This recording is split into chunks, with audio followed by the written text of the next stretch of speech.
I'm the co-producer of this Battle of Ideas Europe satellite event. I'm not going to speak for long because we're a little bit late. So I'm going to hand over to Andrew Wheelhouse, who's come all the way from London to be our chair today. Andrew is a qualified barrister who earned his first law degree at Cambridge University and then went on to do his LLM at the University College London. He's a qualified barrister who is currently working as a senior paralegal at Bates, Wells and Braithwaite, which is a law firm specialising in the non-profit sector, and he's studying additionally, besides being a barrister, to cross-qualify as a solicitor. Andrew. Thank you very much, Paul. Ooh, that is quite loud. Makes it almost worth wearing this ridiculous contraption around my face. Right, welcome everyone. I am very pleased to be chairing this session on human rights, sovereignty and democracy as part of the Battle of Ideas in conjunction with the London Legal Salon and the Zurich Salon. Just to tell you a little bit more about the Battle of Ideas, it is a 2-day festival of debate held every year at the Barbican in London. It is run by the Institute of Ideas, which is a think tank that I'm here representing this evening. It is really a jamboree. There are a whole range of topics that we discuss, everything this year from free speech on social media to the Eurozone crisis and whether or not the Eurozone has a future. I don't think we necessarily came to a conclusion on that one, but that is okay. Also neuroparenting and, well, the rise of a certain demagogic hotelier who you may or may not have heard of. Free speech is very important to us at the Institute of Ideas, and that is why we're so pleased to be here with the Zurich Salon. I'm incredibly impressed that so many people have turned up on a Tuesday night to listen to us lot talk about human rights. We were talking, Luke and I were talking earlier, and we were saying that you probably wouldn't get an audience like this in London on a Tuesday night. So we're expecting big things. Just to explain a little bit about how this is going to work, first of all, after I've finished my introduction of our speakers, I'm going to invite them one by one to make their opening remarks on this motion. Those will last about 6 minutes each. Then, once that has been concluded, I will be asking a few questions to the panel directly, and we'll have a bit of discussion up here.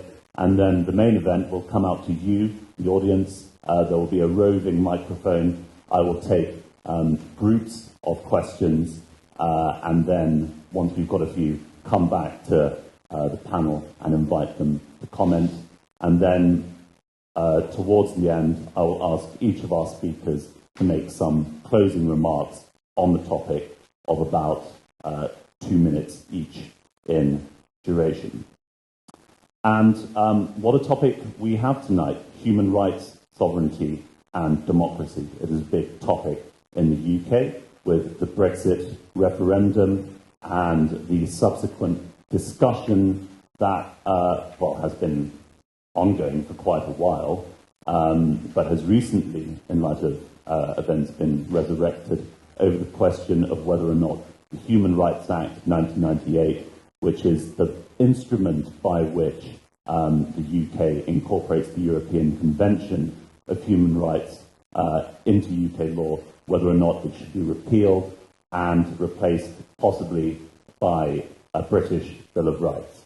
And of course, Switzerland, we learn, now plans to hold a referendum to decide whether its federal constitution should be the ultimate source of law for the Swiss Confederation. So it sounds like both of our countries are dealing with similar issues, trying to tackle complex questions of political morality, political philosophy, and we hope to draw out some of those themes tonight. And to do that, I have my expert panel joining me up here. First of all, to my far right, we have Luke Gittos, who is a criminal lawyer, director of the City of London Appeals Clinic. He is the legal editor at the online magazine Spiked and the author of Why Rape Culture is a Dangerous Myth, from Steubenville to Ched Evans. Second, to my immediate left, we have Andrea Huber, who is the founder of the human rights organization Schutzfaktor-M and the former co-director of Amnesty International Switzerland. Sitting next to Luke, we have Professor Matthias Mahlmann, who is the chair of philosophy and theory of law, legal sociology, and international public law at the University of Zurich. To my immediate right, I have Dr. Peter Studer, lawyer and publicist and former editor of Tagesanzeiger. Sorry, apologies, I never studied German at school, so I hope you'll forgive me for my mangled pronunciation. Well, that is your prerogative, and it's my prerogative as the chair to shout over you, Professor, so I hope you'll forgive me for that too. And then to my far left, we have Professor Hans-Ueli Vogt, member of the National Assembly and the Legal Commission of the National Council, Professor of Law at the University of Zurich. So big welcome to all of our speakers. And so without further ado, I'm going to invite our first speaker to make his opening remarks. Dr. Peter Studer, you have 6 minutes. The Swiss Constitution carries, ladies and gentlemen, direct democracy very far. The first federal constitution of 1848 established initiatives that allow a total revision of the federal charter. Today, 100,000 votes can request such a total revision within 18 months after publication of the initiative. Partial revisions are also allowed, aimed at one aspect of a clause in the Constitution. In both cases, approval of a majority of voters and of the cantons is required. Beforehand, government and parliament consider the initiative. They then make a recommendation to voters of either yes or no. Parliament can also decide to make a counter-proposal if so the initiative and the counter-proposal are voted on the same day. Central to our debate today will be the validity of the Selbstbestimmungsinitiative, of the initiative on Swiss law and foreign judges. The initiative has been launched by the Schweizerische Volkspartei, which states that self-rule exceeds international law from now on. The slogan of the initiative is that foreign judges should not rule over Swiss law.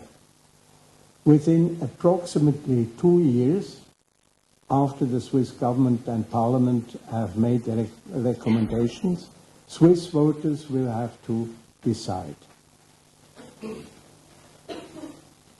The validity of this initiative is in question because it involves, as most SVP initiatives, many contradictory aspects.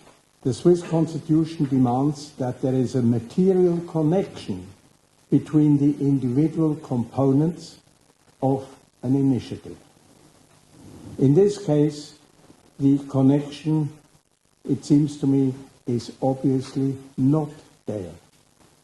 In the past, there have been a few conflicts where voters have decided in one direction, while Parliament or the Supreme Court was of the opinion that international law required a different decision. Switzerland has, unlike the USA and Germany, no constitutional court.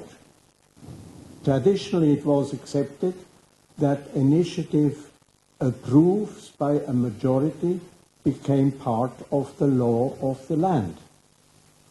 In recent years, the Swiss People's Party has used this tradition to push its ideological agenda. During the 1980s, the People's Party became the champion of nationalist and conservative issues, stressing a distance to the European Union, which it sees as the biggest threat to Swiss sovereignty. The party built on fears of an ever-growing influx of immigrants and refugees. Within a few years, the People's Party, SVP, abbreviated, has become the dominant party in the Swiss political system, recently rallying around 30% of the electorate. Traditionally, Swiss judges and law professors have accepted a certain prerogative of international law. This is especially so in human rights law embodied in the European Convention of Human Rights and the practices of the Court of Human Rights in Strasbourg. There is a positive wish expressed by our Justice Minister Simonetta Sommaruga that the Strasbourg Court would respect the principles of subsidiarity a bit more and interfere only when European human rights are clearly at stake. The typical Swiss controversy can be summed up as follows. International law deserves a dominant position unless it is clearly against a careful balancing of Swiss interests. This is not enough for the People's Party strategies, Christoph Blocher and Hans-Ueli Vogt sitting with me at this table. They started an initiative under the catchword, am I already? 1 minute left, yes. 1 minute left. Hey, hey, hey. The initiative states that the Swiss constitution ranks above international law, although accepting 3 compelling international laws in no torture, no death penalty, and no repatriation. If new old treaties contradict articles of the Swiss constitution, the treaties must be adjusted, renegotiated, or cancelled.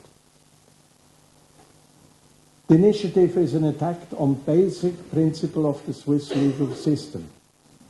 The initiative would sooner or later result in a cancellation of the European Convention of Human Rights. It would endanger a dense web of international economic treaties and damage Switzerland's reputation as a reliable partner. Highly questionable is its retroactive effect. A country is bound by the international treaties it has ratified, pacta sunt servanda, and cannot slip out of them with the argument that it has a newer law, at least not without renegotiation of the whole thing.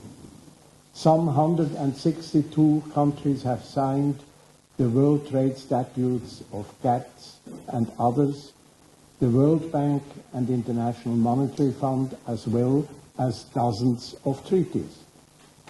Not all of them submitted to referendums belong in the same category. Conflicts around agricultural subsidies within Switzerland could emerge.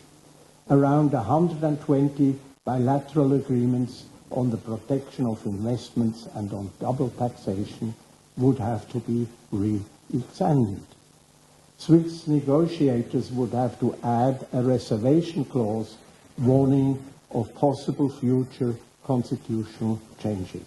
In short, it is ideological madness to want to turn Swiss legal culture upside down. Parliament and the Swiss Supreme Court can sort out any lack of clarity in the legal system. You don't try to that's my last sentence. You don't try to brutally fix a system that may have a certain amount of flaws but works. This attack on the European system of human rights must be stopped. Thank you, Peter. Next up, Luke. Matthias, if you could pass along. Yeah, thanks. Hello, Zurich. I'm no expert in Swiss law. I'm no expert in your constitution. But I come to you as a representative of the greatest political moment of European history for the last 4 decades at least, which is the vote for Brexit. And why was Brexit so wonderful? Well, there's a lot of dimensions to this. There's a lot of dimensions as to why the vote for Brexit was such an inspiring moment and why I think its ripples should be felt across European peoples. So I want to talk a little bit about Brexit. And then I want to talk specifically about human rights, because that's what the discussion is about this evening. And I want to clarify a confusion that I think a lot of people hold, which is between the human rights legal tradition and the very noble tradition of civil liberty, which has existed in Europe and America for much longer than the European human rights system and the UN system of human rights has existed. So I think clarifying a confusion between those two things would be very helpful. And then thirdly, to say why I think any liberal in the room, anyone who thinks they're a liberal, should reject human rights law.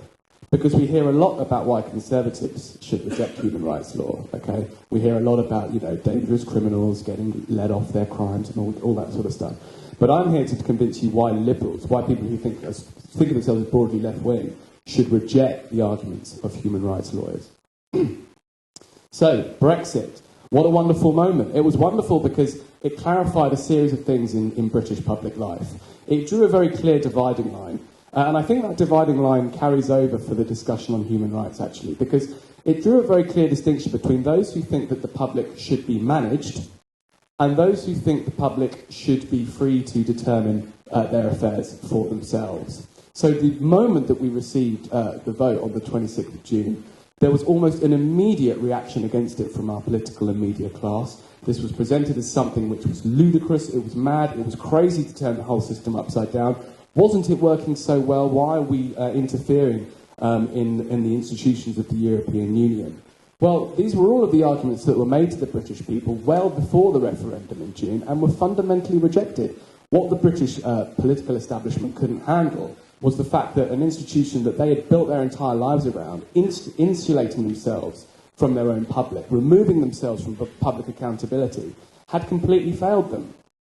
And they suddenly found themselves in a situation they couldn't understand. The popular will had asserted itself against what they thought was good for the public. And what we've seen since that vote is a fight emerging, a really quite vitriolic fight, between those in the British public who believe that the public, us in this, in Britain and us in this room, the Swiss public, should be able to determine things for themselves, and others who think that politicians and the media are better qualified than you are to determine important areas of your public life. What's important to remember about the Brexit vote is that the one primary reason why people voted to leave the European Union was actually less to do with immigration and more to do with part of the title of tonight's debate, sovereignty. British people understood sovereignty. They understood that the EU represented a significant dilution of their sovereignty. It represented what legal academics and lawyers have for the last 20 or 30 years called a democratic deficit. What that really meant was that the EU was built around circumnavigating popular sovereignty. It was built around evading the will of the people. And the Brexit vote represented a rude intrusion of the public into European and British public affairs. And I think anything that we can do as people of the European community, I mean, not the European community in the institution, but as us as European people can do to further disrupt that, to further throw a spanner in the works for that undemocratic model of governance, I think all the more better. So then now to talk a bit about human rights. Now, if you listen to... So human rights in the EU are obviously distinct. Okay, they're two different institutions. But I think that the British people, and I think from what I understand about the Swiss debate, both sets of people understand that both institutions are about a similar tendency. They're both about delegating an important area of public life away from public contestation. They're about... Human rights specifically is about taking the domain of political freedom, really important political freedoms like freedom of expression, freedom of religion, privacy, the right to a private life, and placing control for determining the scope of that freedom into the hands of European judges, and also judges in domestic courts as well. It's about removing the power to determine the extent of people's freedom from the people and placing it in the hands of judges. And this actually really represents a departure from the tradition of civil liberty that Britain is enmeshed in, that Europe has been enmeshed in up until the 20th century. You know, we have a very noble tradition of civil liberty, but European and UN-based human rights statutes represent something very different. So if you look at most human rights NGOs, if you look at the website of Liberty, who are very active in this country, if you look at Amnesty International, who are active across the world, they situate themselves on the same timeline as things like... They trace their lineage back hundreds and hundreds of years. They tend to think of themselves as sort of inheriting the Enlightenment tradition of civil liberty, of inheriting things like Magna Carta. But basically, they explain their own history like this. Starts with Magna Carta, progresses through the English Civil War, ends with, comes up with the French Revolution, then you have the American Revolution, then you have the American Civil Rights Movement, and then in the 20th century of the Holocaust, we respond to the Holocaust with the UN Declaration of Human Rights. And that's sort of a flourishing of this wonderful historic story. But that completely ignores what is specific about... You've got 1 minute. 1 minute. Okay, here we go. That completely ignores what is historically specific about human rights law. Human rights law is transnational. It was designed to circumvent democracy. It was built out of a fear of what European publics were capable of. And it still plays that role in public life today. It dictates what the proper extent of freedom of expression should be. It dictates what the extent of your private life should be. It dictates what the extent of your freedom of religion should be. All of these things have been lifted out of the realm of political contestation and placed in the hands of European judges. That was something that happened in the 20th century. It's not something that belongs to this noble tradition of civil liberty, and it's something that anyone who thinks they're a liberal should argue against. So very quickly, my three reasons why liberals should hate human rights law. Firstly, it's terrible at defending freedom. If you look across Europe today, especially in Britain, governments remain perfectly capable of undermining serious and prominent freedom, notwithstanding the European Convention on Human Rights. Numerous statutes across Europe limiting freedom of speech. Numerous judicial rulings and statutes limiting freedom of expression and freedom of religion. Numerous draconian, especially in Britain, if you look at the Regulation of Investigatory Powers Act, massive intrusions into people's private lives, okay? The European Convention on Human Rights has been completely ineffective at defending freedom. Two, it represents a fear of the demos. It represents a fear of the people. That's why it was created, and it still persists in that role today. And that's why we hear, I'm not familiar with the People's Party, but we have a similar discussion with respect to UKIP in the United Kingdom. Basically, people who think that human rights are good tend to think that the public, the people, shouldn't be trusted to dictate how free they should be. They don't trust you to make that decision, which is why they want the decision to be with European judges. And thirdly, they pass human rights law passes control for freedom out of the hands of the people and into the hands of a courtroom. And if you're a liberal, you recognise that that is not a representation of the tradition of civil liberty, it's a betrayal of it. Thanks very much. Okay, thank you, Luke. And if you could pass the mic along to Matthias. Matthias has it. So it's my pleasure to be here. Thank you very much for the invitation. I'm particularly thankful that I only have to speak for 6 minutes, because I was never able to speak coherently for longer than 5.5 minutes. So I have the hope that that is enough. I think I would like to raise a few background topics that are relevant. I'm not going to talk about the pending initiative. I think what is at stake are important fundamental questions of how we want to organize our societies, and I want to make 3 points which relate to the architecture of European human rights. The first point is that there is no intrinsic contradiction between sovereignty, human rights, and democracy. Sovereignty is a legal concept, and it's the sovereignty of a plurality of states. So sovereignty in its external sense must be limited because it has to be coordinated on the international level. We need a concept of sovereignty which is reconcilable with the sovereignty of others. Internally, it is entirely accepted, I think, today that there are limits to what a state can do to its subjects as well. And the reason is that we have experienced many forms of state power that severely abused their capability to inflict great harm on the subjects. So, and the same is true, I think, for democracy and rights. Democracy is actually derived from rights. The core value behind democracy is respect for our autonomy as human beings of self-determining human beings. And rights are the precondition for democracy. If you want a dramatic example, look at Turkey. I would say that Erdogan can rely on a robust majority of people that are backing his policy, and the destruction of the freedom of press, the destruction of freedom of opinion, and presumably the destruction of freedom of religion as well. So if you defend rights, you defend the precondition of a meaningful democracy. If you attack rights, you are attacking the very core of the foundations of democracy. Second point about the European Convention of Human Rights, because that is kind of the center here, even though there are other topics that could be discussed. I spent a considerable part of my professional life criticizing judgments of the European Court of Human Rights. I have written more pieces criticizing judgments than praising judgments, not the least because praising judgments isn't all fun.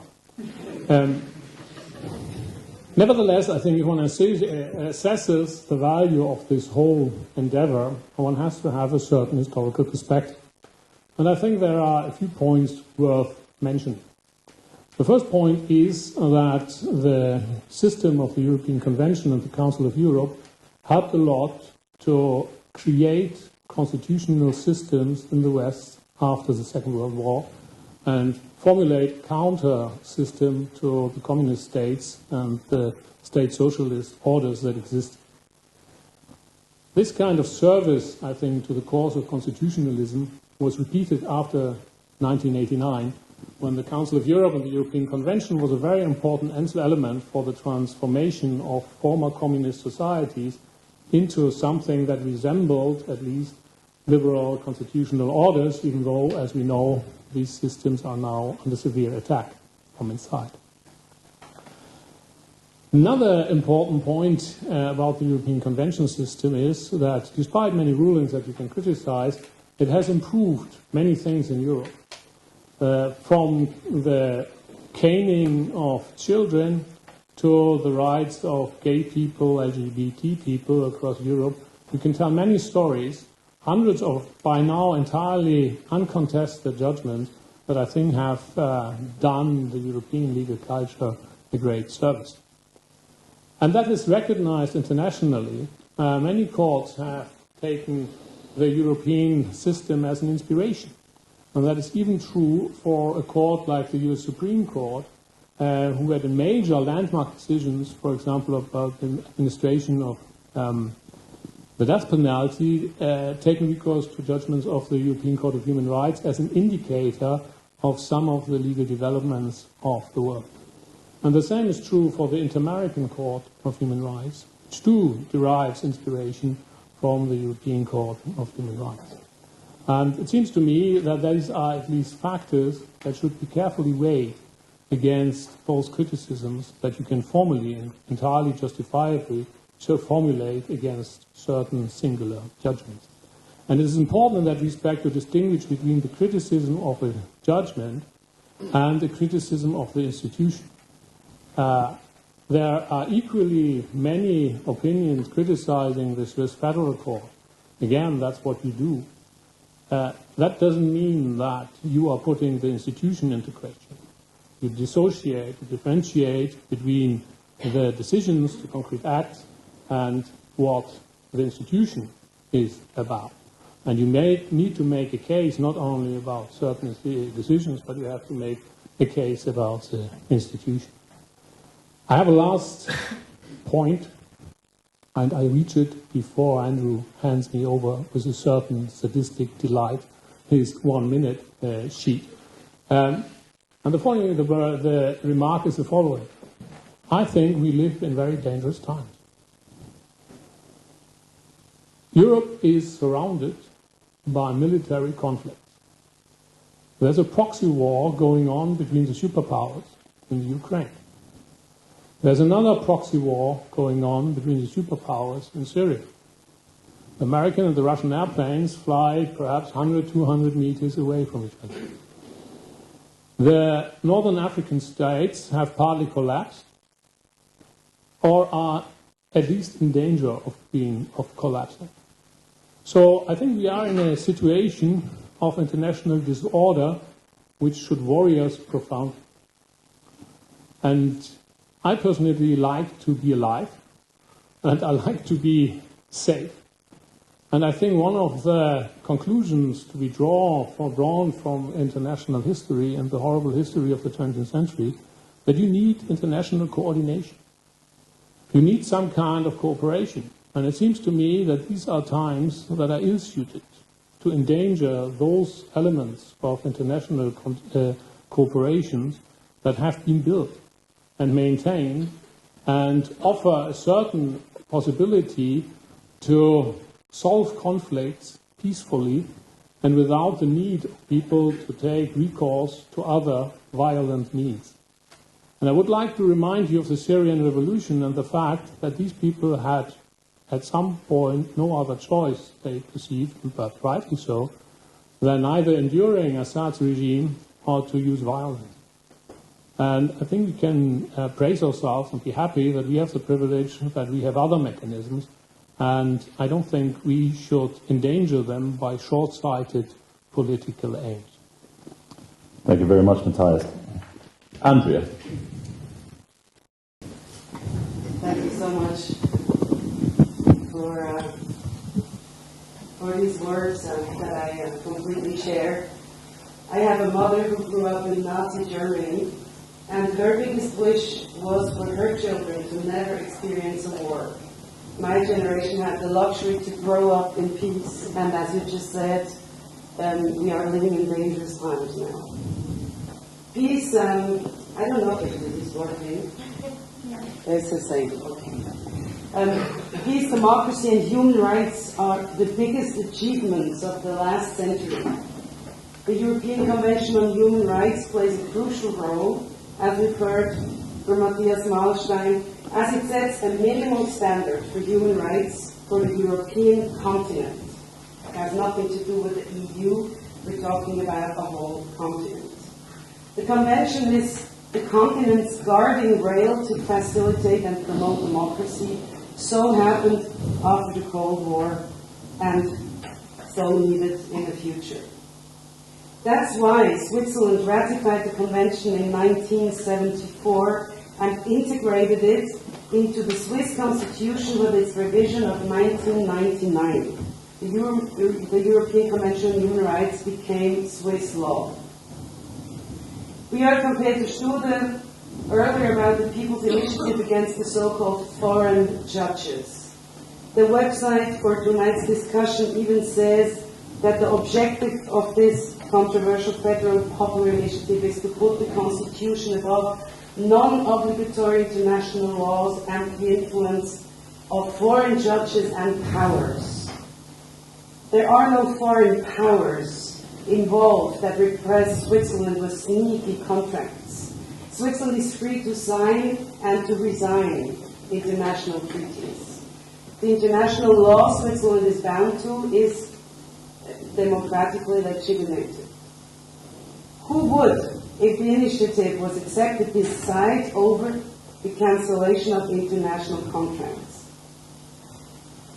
It's not the people, as one would suppose, but the Federal Council. It would be the Federal Council to decide when a contradiction between the Constitution and an international contract leads to the cancellation of an international contract, without giving people a say whether or not they want a cancellation of a contract that they had voted for in earlier times. This is just one example how undemocratic this initiative is. As much as the initiators are trying to hide it, the main goal of this initiative we are talking about tonight is to knock out the European Convention on Human Rights for Switzerland. It's not that 47 judges in Strasbourg the initiative wants to tie in applying human rights. No. The initiative doesn't want the Swiss federal judges to apply the convention. They correctly stated in October 2012 that the convention is binding to them, which of course is the case as long as Switzerland doesn't resign from the convention. The answer from the SVP was to come up with an initiative that, besides automatically resign all international law that conflicts with national law, make sure that the convention can't be applied anymore, which in the long run leads to its resignation. So this initiative ties our judges and not foreign judges. That's really important to understand. That was that's where the SVP started this initiative, because they did not want the federal judge to take the European Convention on Human Rights into account in their, how do you say, in legislating, right? No, in the Rechtsprechung. What is that? Jurisprudence. Thank you very much. So, without asking the people whether or not they want Switzerland to resign from the convention, the most important guarantee for their human rights, that precious safety net, would disappear. So instead of strengthening people's rights, as the initiative tries to sell, our rights would be weakened painfully. Now I ask you this: what is the worst thing that can happen to Switzerland if they remain with the European Council and the European Convention on Human Rights? So maybe 2 or 3 times a year we do not agree, or some people do not agree with a judgment from Strasbourg. And what is the worst thing that can happen to Switzerland if we do not respect the convention anymore or resign it?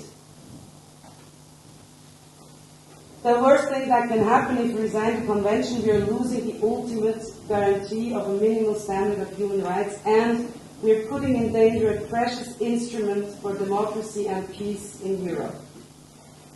Why is it that the so-called right conservatives in England, France, and Switzerland are shooting at the convention? What is conservative about destroying something that has been giving us stability and democracy? We know where the nationalistic focus has led us to in the past, and we already see what's happening in the present with that approach, looking at Russia. Besides the annexation of the Crimea, it's not a coincidence that it's Russia that has most cases up waiting in Strasbourg. Politics have to be close to the people. That's true. Should people have the ultimate power in a democracy?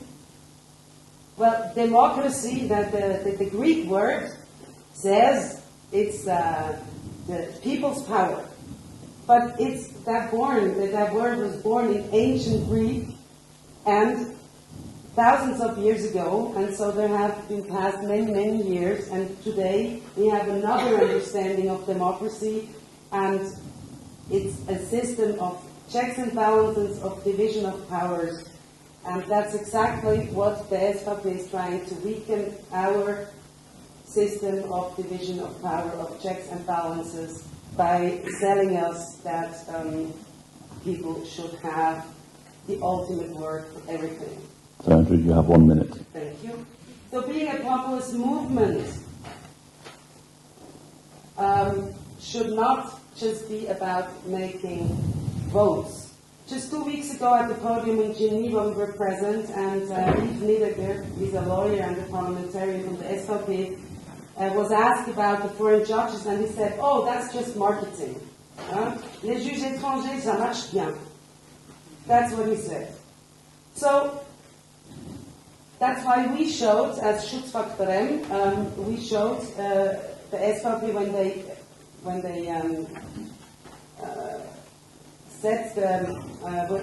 brought their the signatures, we showed them this card, a red card, because they're trying to sell something that is not true in a very undemocratic way. They're trying to weaken the rights of people by saying that they're strengthening their rights. And that's what we have. We have a very a conservative goal. We just want to keep these achievements of human rights protection for the future. Now, I have a 5-year-old daughter, and unfortunately, I am not sure if she can make it to 48 living in peace. I'm very worried, just as Matthias said, and I think it's very sad that the threats and the attacks on these achievements are coming from Switzerland. So now I'm looking forward to hear what Hans-Ueli Vogt is saying, who gives me so much work. I told him that because I work so much and I'm so tired. Okay. Thank you, Andrea. And finally, let's hear from Hans-Ueli. Thank you, Mr. Chairman, ladies and gentlemen. I would like to talk about direct democracy, about its strength and its threats on direct democracy, and then I want to talk about international law, and international law as a key driver of the human rights concept. First, about the strength of direct democracy. Direct democracy, and I mean, I'm talking about direct democracy in Switzerland. I'm not talking about Turkey, I'm not talking about Russia, I'm talking about Switzerland. I'm just a Swiss politician. So direct democracy in Switzerland provides for a permanent, ongoing inclusion of all citizens and inhabitants in public debates about all sorts of public matters. It's an ongoing process. It's part of it's the core of our political system. And in doing so, in permanently including citizens and inhabitants in political discussions, direct democracy fosters a feeling of responsibility among citizens, and it also has at the same time an educational effect. Second, thanks to our system of direct democracy, governments and authorities are permanently confronted with the question of what they're doing would stand the eye of the public eye. It would stand the test of the public eye. And this limits their power. And that in turn fosters trust vis-a-vis the government. There are only a few other countries where citizens and people trust that much in government and authorities as in Switzerland, and that has to do with direct democracy. Third, direct democracy as a constant process of communication keeps the gap between those in power and those not in power, the gap between the social elite and those who are not part of the elite, the gap between the so-called productive and the rest as narrow as possible. It disciplines, direct democracy disciplines the ideas of the progressive, of the intellectuals, of the liberals, of the elite, and it installs a measure of conservatism and of a sense of community into society. So on a very general level, direct democracy is something that is very good and has done a lot for our Swiss society. Now obviously, and this is only something I want to talk about briefly a second time, there are preconditions. There are preconditions for direct democracy to yield the benefits that I've described. Not in every country these preconditions are given. Among these preconditions are education. People have to be educated. Among these preconditions are independent decision-making, free speech, and inhibited communication. Not in every country we know that these preconditions are given, but they are given in Switzerland, and it is our duty as politicians and citizens to ascertain that these preconditions for direct democracy maintain. Only then can we hope that all the positive effects derived from direct democracy. Now, there are threats to direct democracy, many of them, and the most inherent comes from the very concept. It is the threat that comes from those against whom direct democracy is directed. And as I said, it is directed against governments and authorities. It is directed against the elites. It is directed against those who are progressive and liberal and internationalists. And naturally, as we live in times of globalization, where the gap between the internationalists, the progressive, the elites, those in power, and the rest becomes ever wider, that is why direct democracy becomes more of a threat. Now, the main way those in power want to disregard the main threat is by simply disregarding decisions taken in a democratic way. And that is what we see mostly what is the strongest threat is the disregard in our country of decisions taken in a democratic way. Now, what is the reason that is brought forward to disregard decisions that have been made by people? The main reason is international law. Now, and to the extent that international law is acknowledged as a general limitation to what people can decide, to the same extent that positive effects in all that we derive from direct democracy, it will be limited and it will eventually die to the extent that international law limits the freedom of our people to decide whatever they want. Now that is sad per se, but it is even sadder if we look what comes instead of direct democracy as the core political principle in our country. And what comes is international law. International law, which in my view is a deeply flawed and in many ways defectious political system. Now, there are many reasons why it is a defectious and deeply flawed political system, such as the well-described lack of democratic basis, such as the trend to overly regulate peoples and businesses and limit their freedoms, etc. But the one part of international law becoming stronger and why it is a deeply flawed system is because it has turned the concept of freedoms of civil liberties into the concept of human rights. The concept of human rights as it exists today, and I'm not talking about the European Court of Human Rights, I'm discussing about the international discourse about human rights.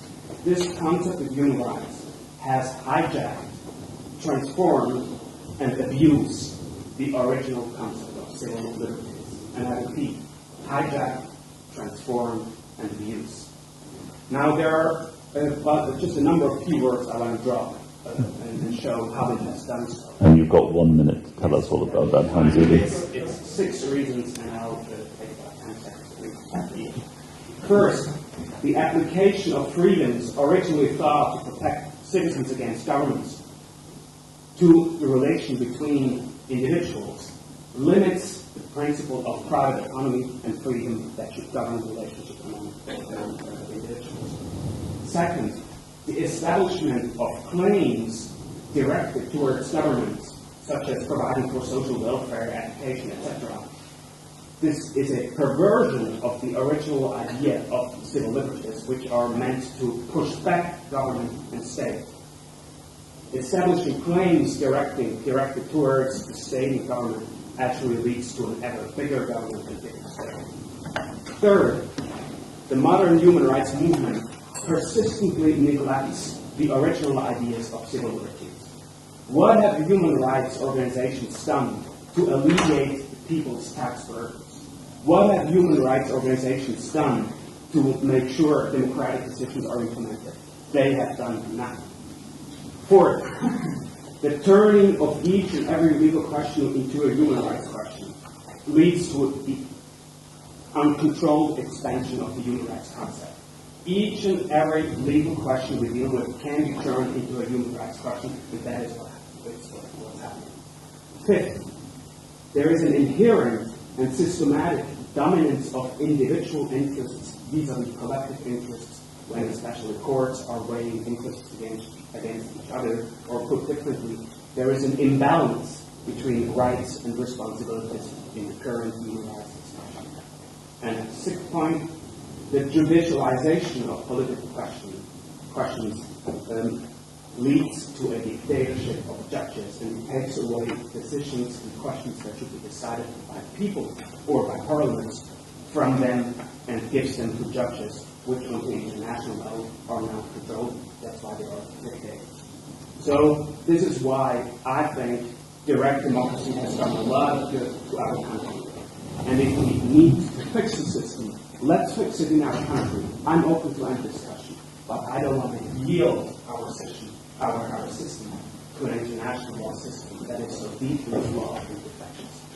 Okay, thank you very much, and thank you to all our speakers for those fascinating initial contributions. Thank you.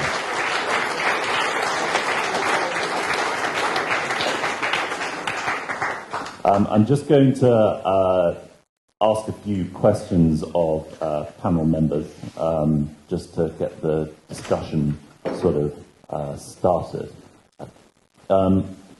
Luke, first of all, coming to you. You talked about the way courts and the legal system has overreached itself,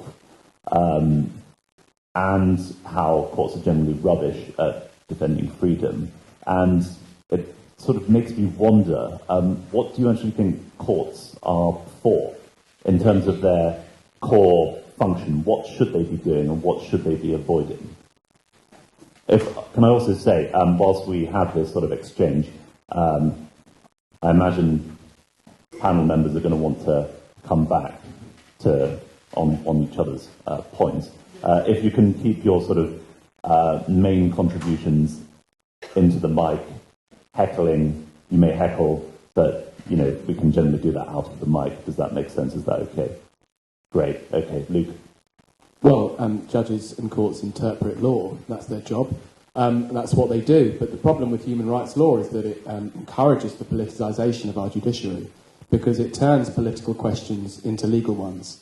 And so you've seen this across Europe, and especially in Britain. The judges who are in a position of effectively interpreting and regulating between parties are given given decisions with significant political weight. So they, for example, rule on numbers of massive social policy. They have ruled on the legality of certain benefits policies on behalf of our government. They've ruled on in relation to how to allocate resources when it comes to healthcare. And that's not the judges' fault. I'm not blaming the judges. I'm not saying that the judges are somehow magicking their own political power. But what human rights tends to do is legalise and judificates political questions. So it encourages people to see fundamentally political questions as legal ones. Can I just quickly come back on the point of peace? Because I think this is one of the greatest delusions of human rights proponents. Because I can tell you, if you were a Yugoslavian, an Iraqi, an Afghanistanian, a Syrian, or a Libyan, you would not experience human rights as the medium for peace. You would experience it as the justification for war. Because each of those conflicts were fought on the basis of protecting and defending human rights. And in fact, they provided the perfect moral narrative for these disastrous interventions in the Middle East.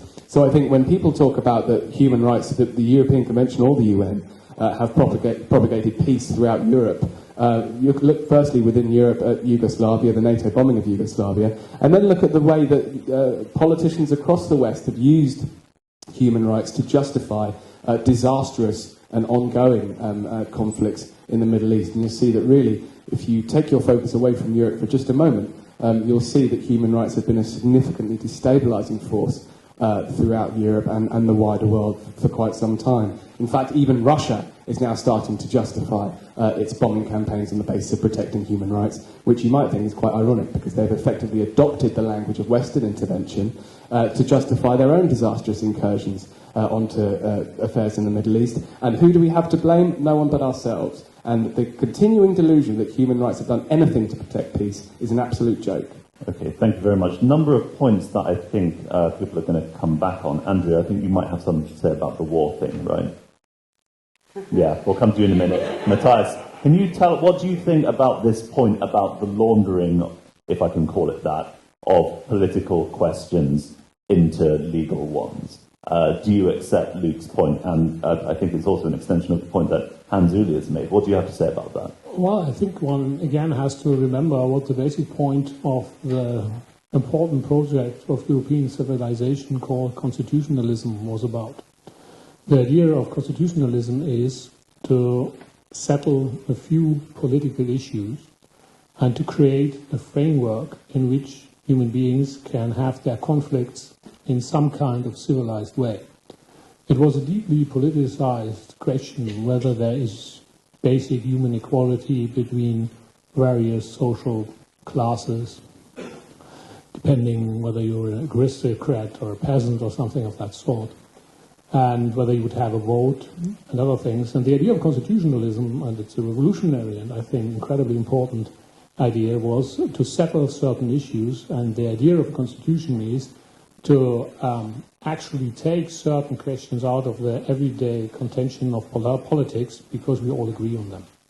And I think that's incredibly important. If we stop agreeing, for example, that we are all individuals that deserve respect, that we all have a vote, that we should treat each other in a certain way, I think we are losing the foundations of society that we need. So that's the basic point, and I cannot imagine that anybody on this podium would doubt that. It's a very basic of law as well. That you have contract law means that you take out certain struggles out of the political question. It's not about whether the landlord or the lord pays his bills or needs to pay his bills because he's so mighty that he doesn't have to do it. It is settled by the law. And if we take away this neutralizing force, basically we are entering a different kind of society. And as I repeat myself, on principle, nobody on this panel cannot imagine disagrees with that. So what you do is something quite different. You negotiate what should be the basic framework that we have. And I would like to remind you that, for example, in the initiative, just to say one word about it, the Jus Cogens mandatory international law is not the subject of a popular vote. The initiators accept an anti-majoritarian position, and rightly so, of course, because it would be appalling if you say we can introduce by popular vote slavery, torture, and other things. So it's anti-majoritarian, this point. And the reason is, of course, that we take certain things out of the political process. So that is the point. So the debate is really about, do we take the right things out of this political process? And that's a quite different question. I personally would say, just again, about basic rights, nobody disagrees. Nobody wants to abolish the fundamental rights of the federal constitution. The Brits want the Brexiteers or want a British Bill of Rights. They want the rights too. So it's not the question that these things exist, it's about the ways these things are protected. And I have lots of things to say about that, but because I'm unfortunately such a civilized and disciplined person, I just stop now. Okay, thank you very much for that. I imagine Hans-Ueli is going to want to come back on a few of those points when we get to him. Peter, I wanted to ask you something about the stance that you sort of set out in your initial comments. And if you want to take that. And it struck me that the way you were sort of describing or your opinion on the current system was that essentially it's fine. And it sort of struck me that when we talk about things like Brexit and this topic and the US presidential elections, you seem to be sort of standing in a sort of long sort of tradition of establishment figures saying it's fine, and constantly saying it's fine, you're a bigot, it's fine. and then all of a sudden you have President Trump. Would you disagree that that is the narrative that you are falling within? I certainly would not have voted for Mr. Trump. But if I may add to what Mr. Mahlmann has just said, what is the basic activity of courts? They usually balance one human right against another human right. It's the so-called Güterabwägung which a court has to achieve. The ones say we have freedom of the media and we must be able to and entitled to express our opinions. The other one says you are entering my private sphere and I ask for a protection of privacy. And the court has to balance these both justified rights, which are also in the European Convention of Human Rights, firmly established, and they have to make a judgment which of the two basic human rights in this particular case deserves to be heard better than the other one. And this Güterabwägung, I think that transcends the question of politicizing courts and judgments. Okay, thank you very much for that.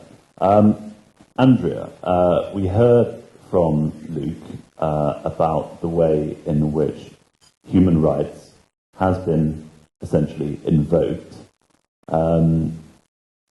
as a reason for war, and I assume you would vigorously disagree with that characterization or the way in which rights have been invoked. But I suppose my question for you would be, do you get to wash your hands of that interpretation of the concept when you are vigorously advocating for that concept? I have to admit that I Do you want to use the microphone? I do not even understand that concept. It's so far away from. I would really have to take some time to try to get into that sphere where he is. I don't understand it. Well, it's quite simple, isn't it? It's the principle of humanitarian intervention. You're protecting the rights of others, and therefore you go and invade or bomb. But he was mentioning the ES, that the ES is entering countries with on talking about human rights or rights they want to achieve. You did a mix there with the IS. I couldn't follow you. Yes. You didn't. Russia. Oh, you were talking about Russia. Russia using human rights as a smokescreen to justify its intervention in, well, firstly Georgia, I suppose, and then Ukraine. Yeah, so your point was, can you say it again? It's quite an established criticism of human rights. That it's... Don't take the mic. You know, if we can all talk into the mic. It's quite an established left-wing criticism of human rights that it's used as a means of propagating and justifying conflict, particularly in the Middle East. So if you look at especially the war in Iraq, it became very quickly clear that there was no material purpose in remaining in Iraq. So the need arose for a new justificatory mechanism to justify the West's presence there. And human rights presents a very good answer. It says that what we're doing there is protecting individuals from themselves. It's a very, you know, it's a common criticism of human rights thinking. And indeed, it was used. It goes right to the heart of what human rights are, because, as Matthias mentioned, its birth is at the in the aftermath of the Second World War, and it's used as a way of delineating our Western civilized practices. Thank you. I got your point now. Okay, so. See, I mean, you were mentioning Iraq, and right there, the problem was that the international community, that the rules that they had, did not apply with that, with the invasion of Iraq. I mean, that's just an example to show that it is important to have international rules and to go by these rules. That was not a decision of the Security Council. So of course I agree with you that it's not good that there is an invasion and that with the concept of human rights and freedom that there are invasions if they're not legitimate. I mean I agree there. I want to make one point which really struck me when, sorry that I'm really closer to, I'm listening much more to Hans-Ueli Vogt because I see him on TV all the time and I try to understand what he means. And what I thought was really interesting, because I really listened to you. You want to save direct democracy. I heard that from you. So that's your motivation. And what I don't understand, I mean, I know this initiative by heart. So I think, in terms of to save and to keep direct democracy, there are the quality of initiatives. It's crucial. The quality. So to me, it means people have to know what a yes and a no means for a popular initiative. Then the proposed change should be technically correct and applicable. And the argumentation why you launched this initiative should be transparent. Now with this initiative, none of these points is given.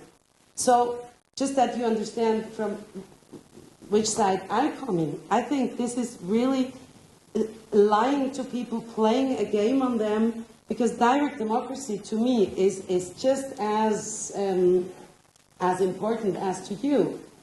And I think to me it's very dangerous, and it puts in danger our direct democracy if we have initiatives that are badly done.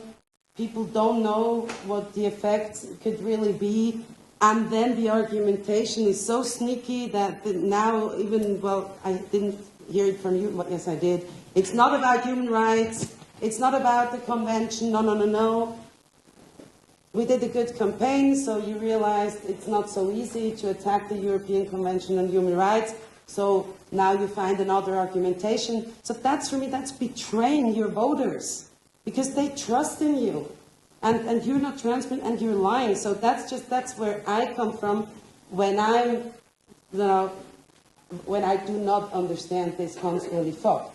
Now I found it really interesting that we both really want to keep direct democracy, and I think it would be an interesting discussion to, where, I mean, I found common ground, and I'm happy. Okay, great. I'm sure Hans-Ueli Vogt is desperate to come back on some of those points, but I saw Matthias very politely raise his hand.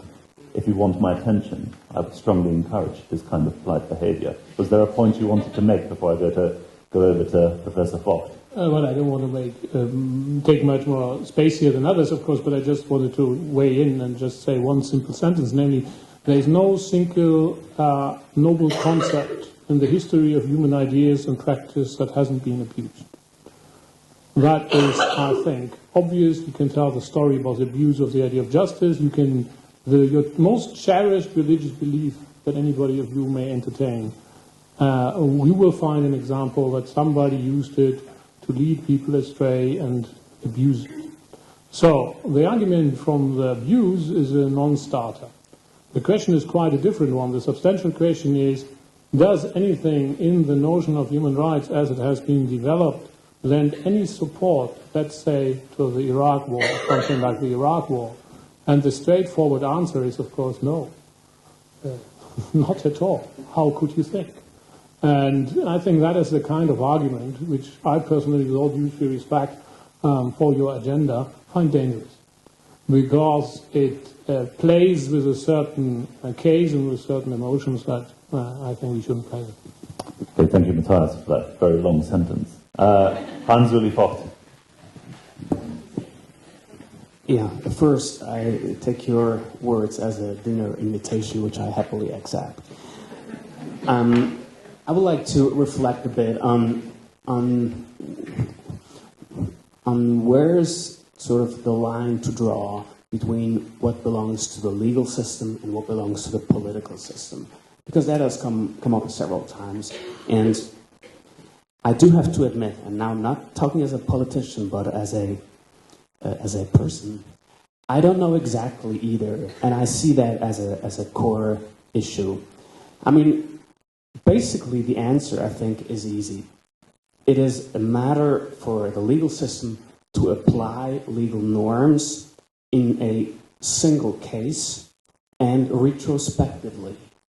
That is what the legal system, as it has developed in our society, is for. It decides single cases retrospectively.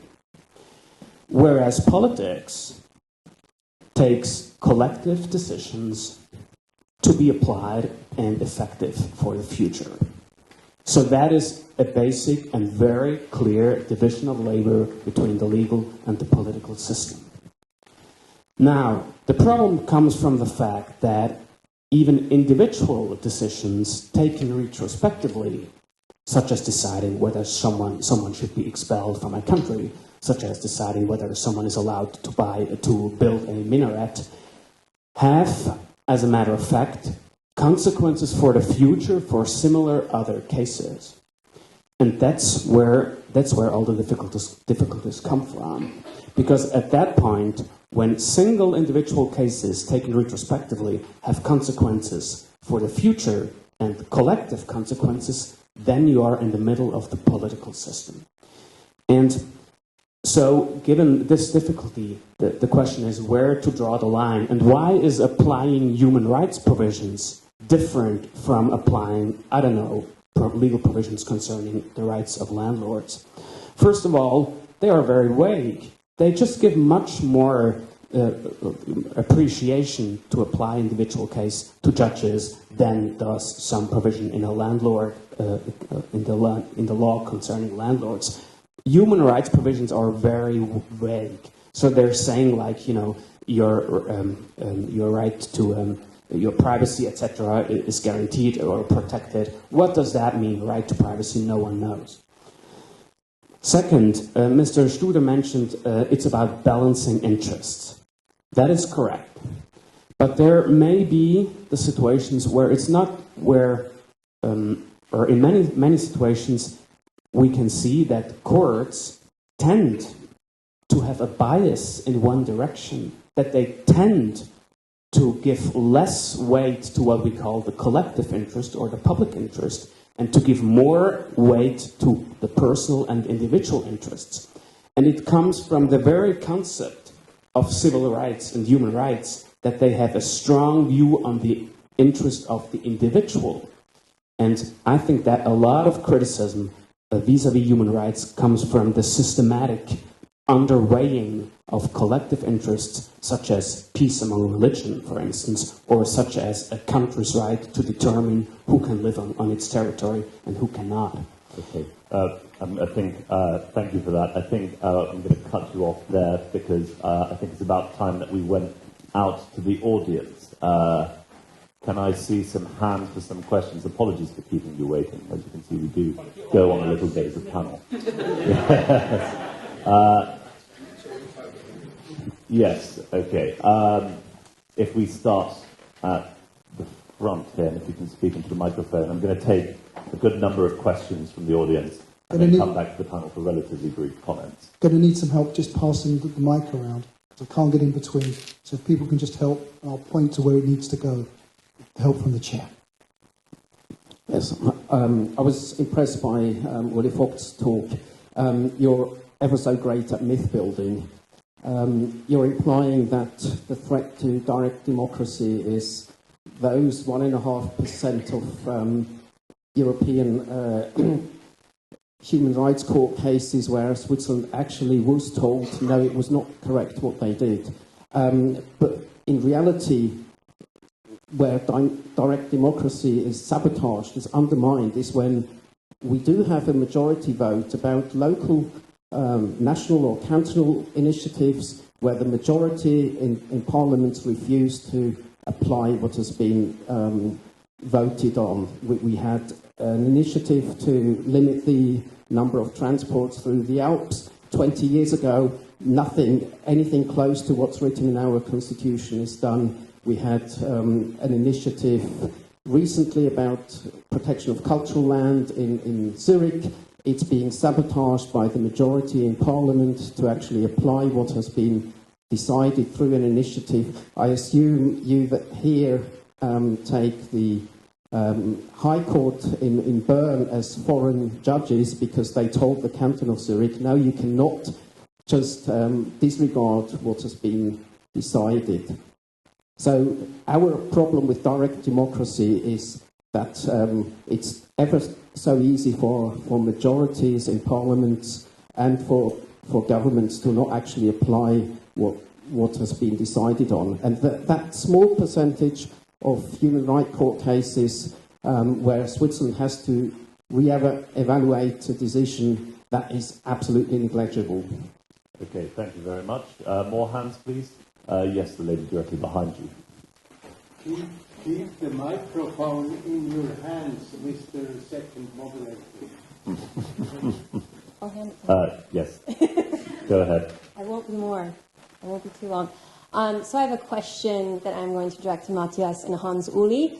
And I'm also going to direct this question to both of you as someone with multiple passports, also someone who has Jewish heritage, who had to flee Nazi Germany, and who takes human rights, therefore, very personally.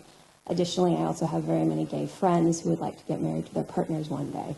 Also, I do believe in climate change because you can see it happening. So my question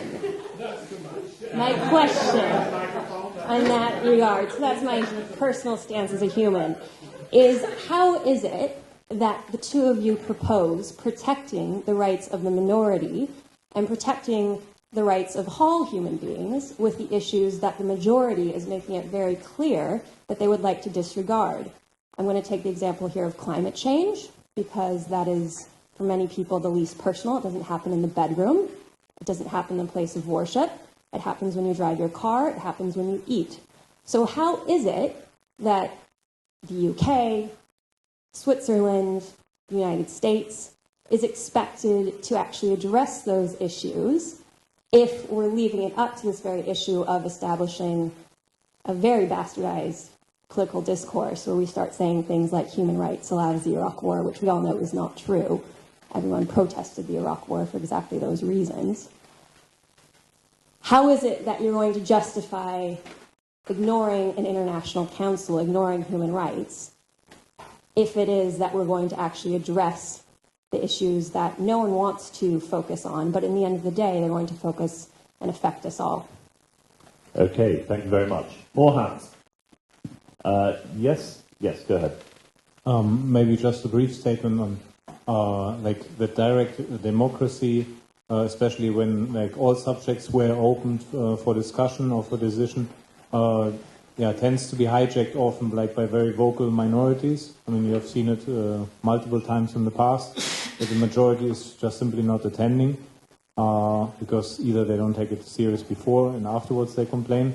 But I think therefore it would be a good case that certain basic values should be just locked away and not be like even put into the decision process for direct democratic decisions.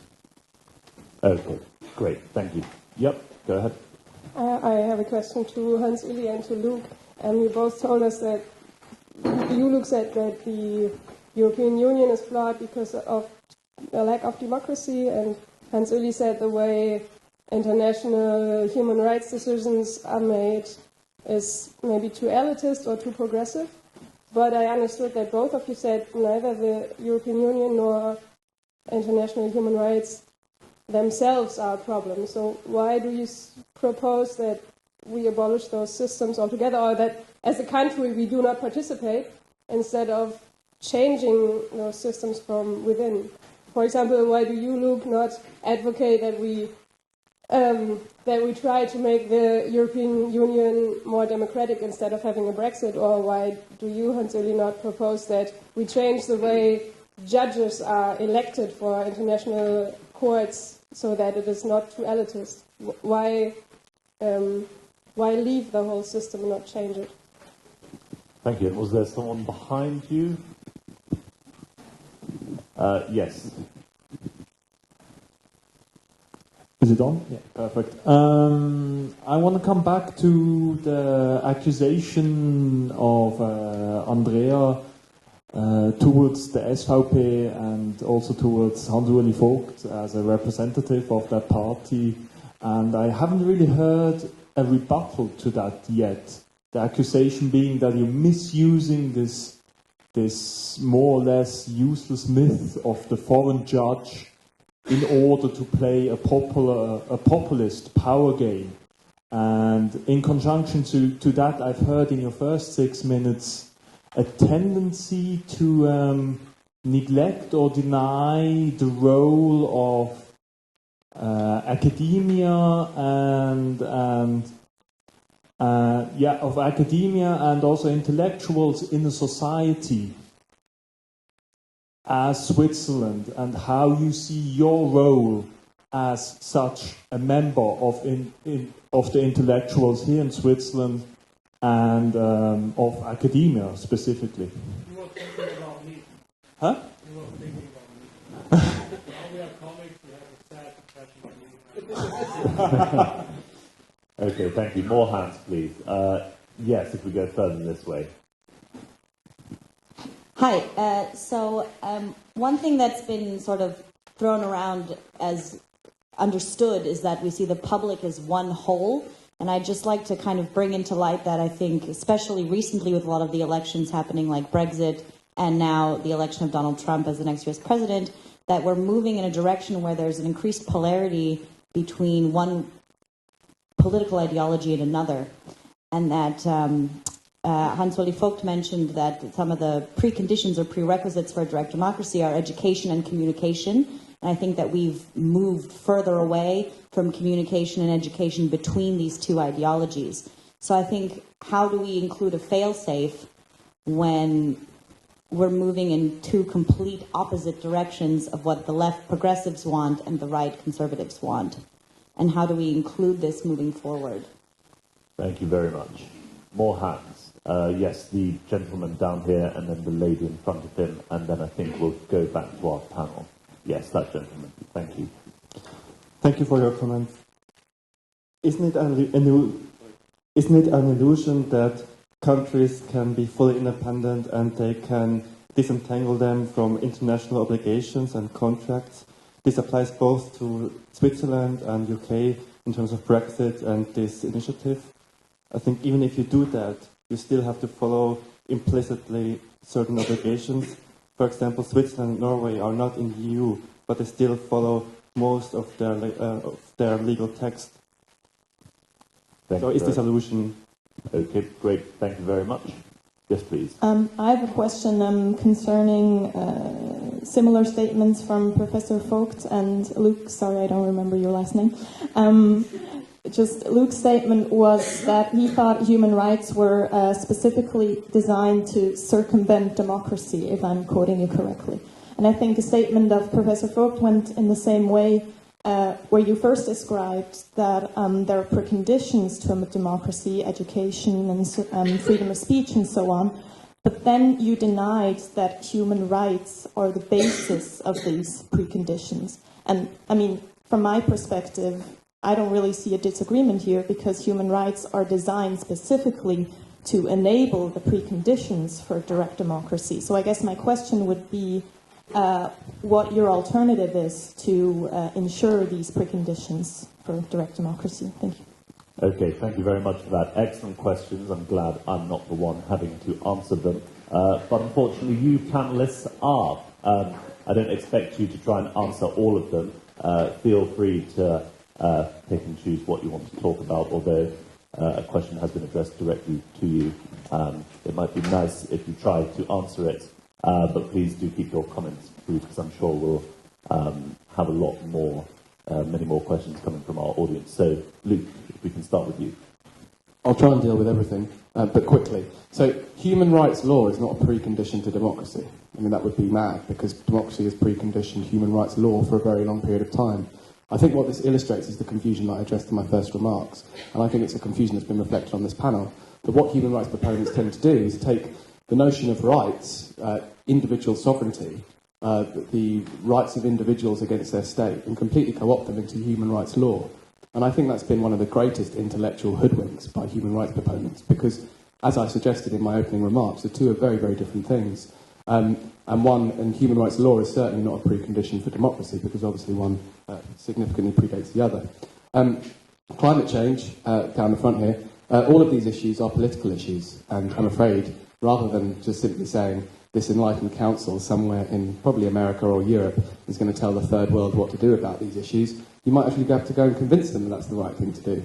You'll have to convince them on a political sphere, not a legal one. And I think it's a fantastic illustration of this kind of complete elitism we have about these issues, to say that we need to use human rights law, use the kind of institutions that you're talking about to effectively dictate to poorer countries how they should live their lives. And I think that's a big problem, and I think it's wrong. So why not reform from the inside? Well, the answer is very straightforward. You can't. If you looked at the lead up to the Brexit vote, Juncker turned around to the British people and said there is going to be no further reform. He said it the day or 2 days before the vote. And he was very explicit about it. And that is exactly why the British people told him where to stuff it. The same is exactly true of the European Court. We have no democratic control over the judges of the European Court. So how exactly are you going to influence two institutions that have no possibility of democratic intervention? It's an impossibility. And I think the British people understood that in the lead up to the Brexit vote, which is exactly why they rejected the EU, and it's exactly why those who tend to be suspicious of the EU are suspicious of human rights, at least in Britain. Okay, thank you. Matthias? Yeah, just one sentence. The history of the EU is a history of constant reform, and it will continue to be exactly that, nothing else. And I have something to say about your remarks about civil liberties and human rights. There's lots to be said about this, but just to clarify that human rights have many meanings. If I'm talking here about it, it has a moral dimension and a legal dimension. The moral dimension is that you have ethical principles that apply certain claims towards others and, most importantly, to state authorities. That's a moral idea, and it's an important moral idea. That's the basis for bills of rights that were developed. That was a bill of rights. That was the basis for constitutional systems, including, of course, the human right to vote. This is mirrored now in the Universal Declaration, where there is a human right to elect, to be a political subject. It's a human right. It's not a question of discussion. You just have to look in the text. And there's a real reason behind that, and that is the one that I just explained, that the core of democracy is autonomy, it's the protection of autonomy, it's the political organization of autonomy. And that is what's going on. And the whole project of human rights is a multi-layered one. If you look in the text of the European Convention and the Inter-American Convention and actually the Universal Declaration as a founding document, where they were explicit that we need the protection of rights on different levels. The idea was never to say there is international human rights and they should supplement or lead to the abolishment of local constitutional rights. Not at all. Everybody in the world who is sane and does anything related in this subject knows that the real fight for fundamental rights will always be on the level, for a long time, the constitutional level. And that's what we do all the time. And that has to be supplemented and protected on the regional and international level. That's what's going on. And sometimes, there's an interaction. In South America, for example, the Inter-American Convention helped to overcome the dictatorships, but the interpretation is to something that is inspired by, of course, the constitutional developments. One personal remark, couldn't say more, but just one personal remark. I'm slightly annoyed about this dichotomy about elites and the people. I don't know whether you like it, but I'm part of the people. And I'm not going to let anybody exclude me from the people and make me a progressive internationalist who is the other. Whereas there is these nice, I don't know who that is, these other nice people who are the embodiment of the real world. And what the people is something that is changing.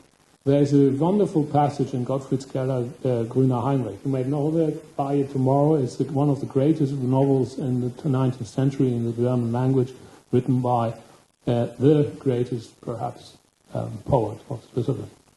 And he writes one of the most explicit and wonderful and progressive defense of democracy in the 19th century when Europe was under authoritarian rule. And he writes something about the beauty, like a morning dawn, of a majority changing its mind. And he said, it is so nice if people learn that they were wrong, and there's nothing wrong about it, it is just progress. And behind that is the idea that there are not monolithic, essentialist groups, but there are human beings struggling with difficult questions. I don't know how you are. I'm one of those human beings struggling with difficult questions. And sometimes I learn something and then I'm very happy. I change my mind. And that's going on, what is going on in democracy. And if we start, just out of strategic reasons, to win a simple point, to divide societies, to make them and us the good ones, them the elites, we are on a very dangerous course. And I don't want to get there. And I'm not going to be excluded from the people. So. Okay, thank you. I will shut up after this, but just one more thing about international law. And about international law. And Hans-Ueli, you cannot be serious. We actually teach a course together, so afterwards we have a beer, so don't worry about us don't liking each other. You can't be serious to put the fabric of international law into question. It's not just about human rights. It's about many things. That is what is international law about. And it's actually contradicting what you wrote in your own initiative. Because there is the prerogative of jus cogens, and in 190 of your versions it says that international law, which has been at least a possible subject of referenda, is obligatory for the federal court. So he's not writing into his honor initiative which demolishes international law, quite to the contrary. But how can you say that here? I mean, the alternative to international law is violence and force, and nothing else. Okay, thank you very much. Peter, was there anything you wanted to come back on? Yes, I would like to also point out that many initiatives of the last few years, especially those started by the Schweizerische Volkspartei, were not good initiatives. Let's take one example which has already been mentioned here, the Minaret Initiative. There are 3 minarets, if my count is still valid, which have been set up. And yet the SVP supported an initiative from one of its wings which said we have to put into the constitution that no minarets can be built any longer. And not only is it totally übertrieben to start from C and to turn it into a general constitutional clause, but the constitutional clause is now really against human rights. Because why should not the Muslims living here also have a right to put religious towers next to their churches, as the Christians have done it since 1,000 years? And I think that was, the test has not been made yet. Would it hold out against the European Convention of Human Rights? It hasn't been discussed yet. Nobody has started a complaint, as far as I know, at the European Court. But it was a totally superfluous and an initiative which didn't try to find solutions, but which tried to capitalize on fear of Islam and of a total turning down the rights of Muslims. And although I'm not with the IS, I think that's a horrible association, but I think this was a typical initiative which was only here to reap prejudices. Okay, thank you very much. Andrea. Yeah, I think you made a very good point there. It's a problem that we have contradicting articles in our own constitution. So there is something wrong with direct democracy if in the same constitution it says that we have freedom of religion, no discrimination, no minarets, but any other towers are okay. So that's why I'm coming back to this point of that there has to be a certain quality for these popular initiatives. If not, the direct democracy does not work. Well, and so far there is no political will to talk about quality of these initiatives.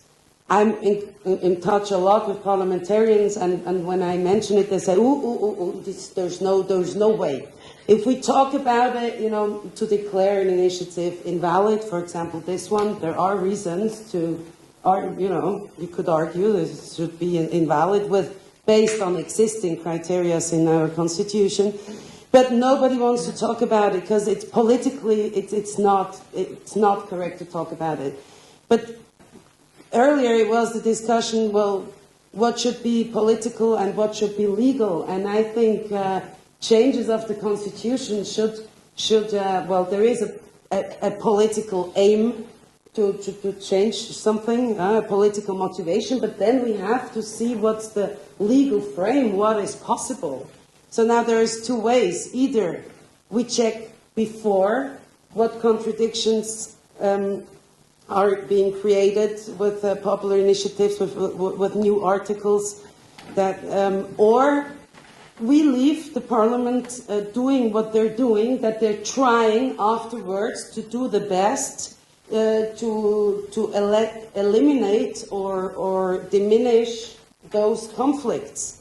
But what I see from the SVP is, first there is bad quality in these initiatives, and then if the parliament tries to jiggle, they say, oh, you're not taking serious people's votes. So what is the solution? That everybody can, whatever, let's make a popular initiative that people who wear shoes oversized 43 because they're living on big feet, they have to pay more taxes.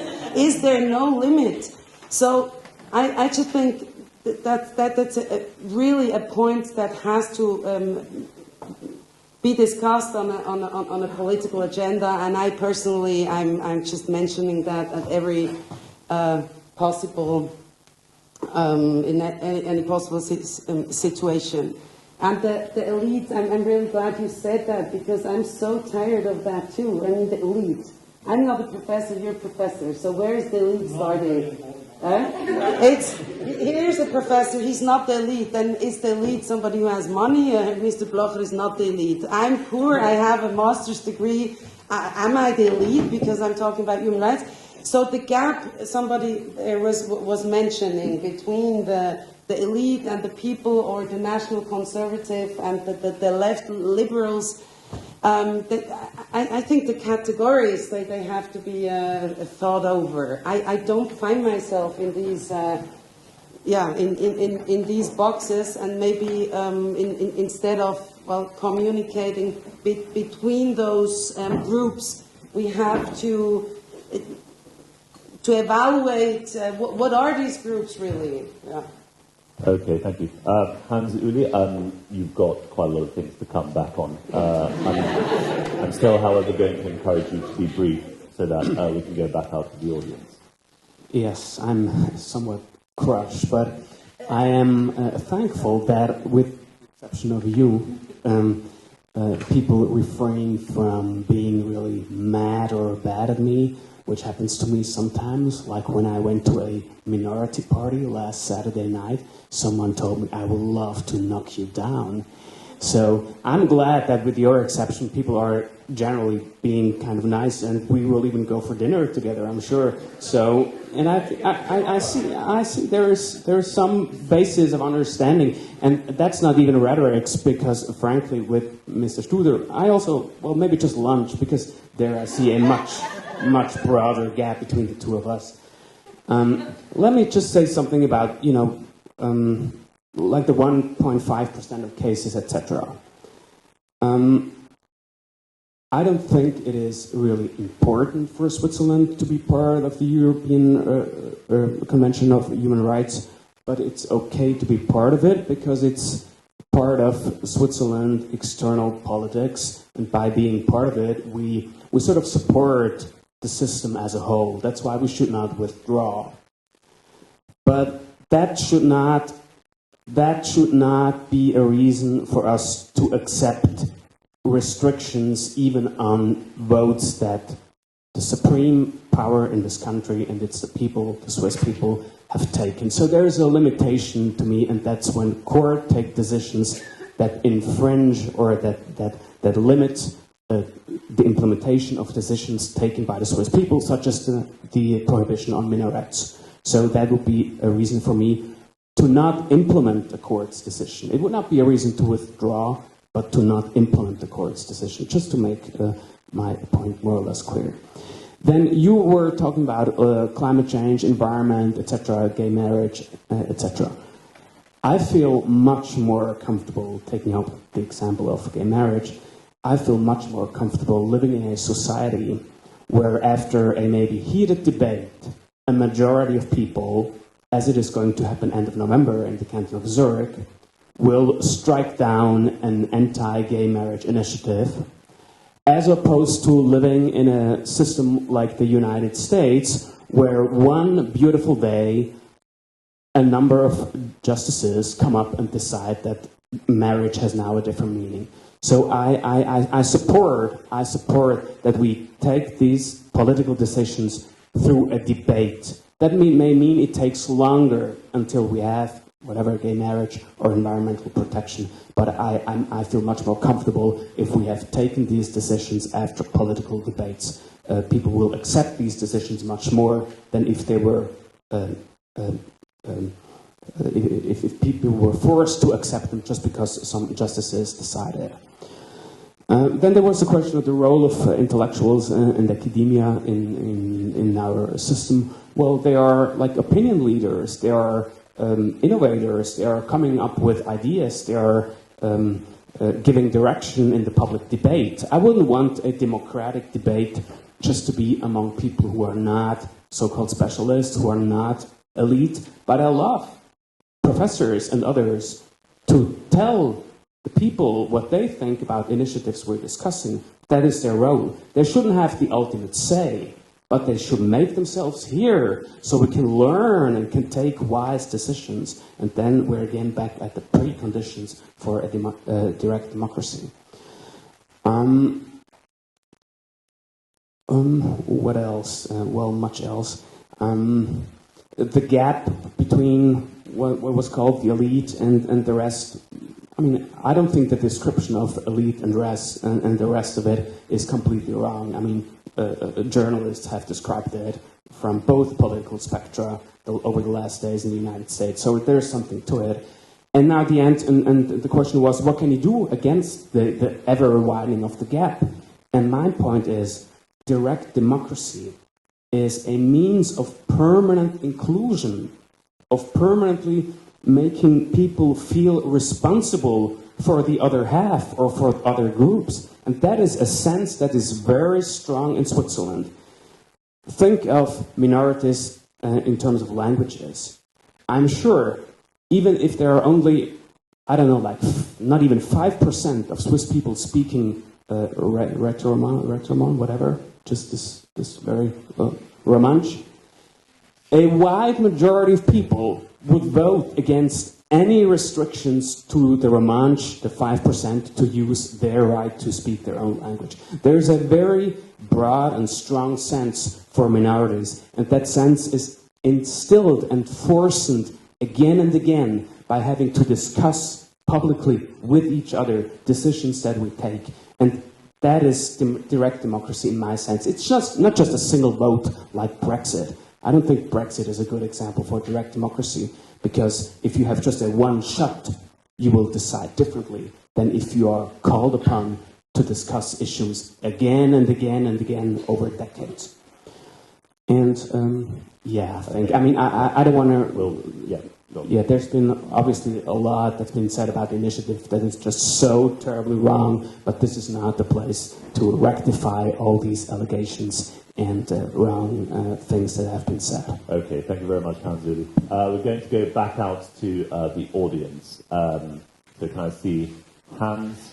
I'll take another bunch of questions. As we get to this stage of the debate, if you could make your points as crisp as possible, and when I come back to the panel, I'm going to strongly encourage them to make their points as crisp as possible. We'll take things from there. Yes. Thank you. I have a question or comments to Hans-Ueli Vogt as well.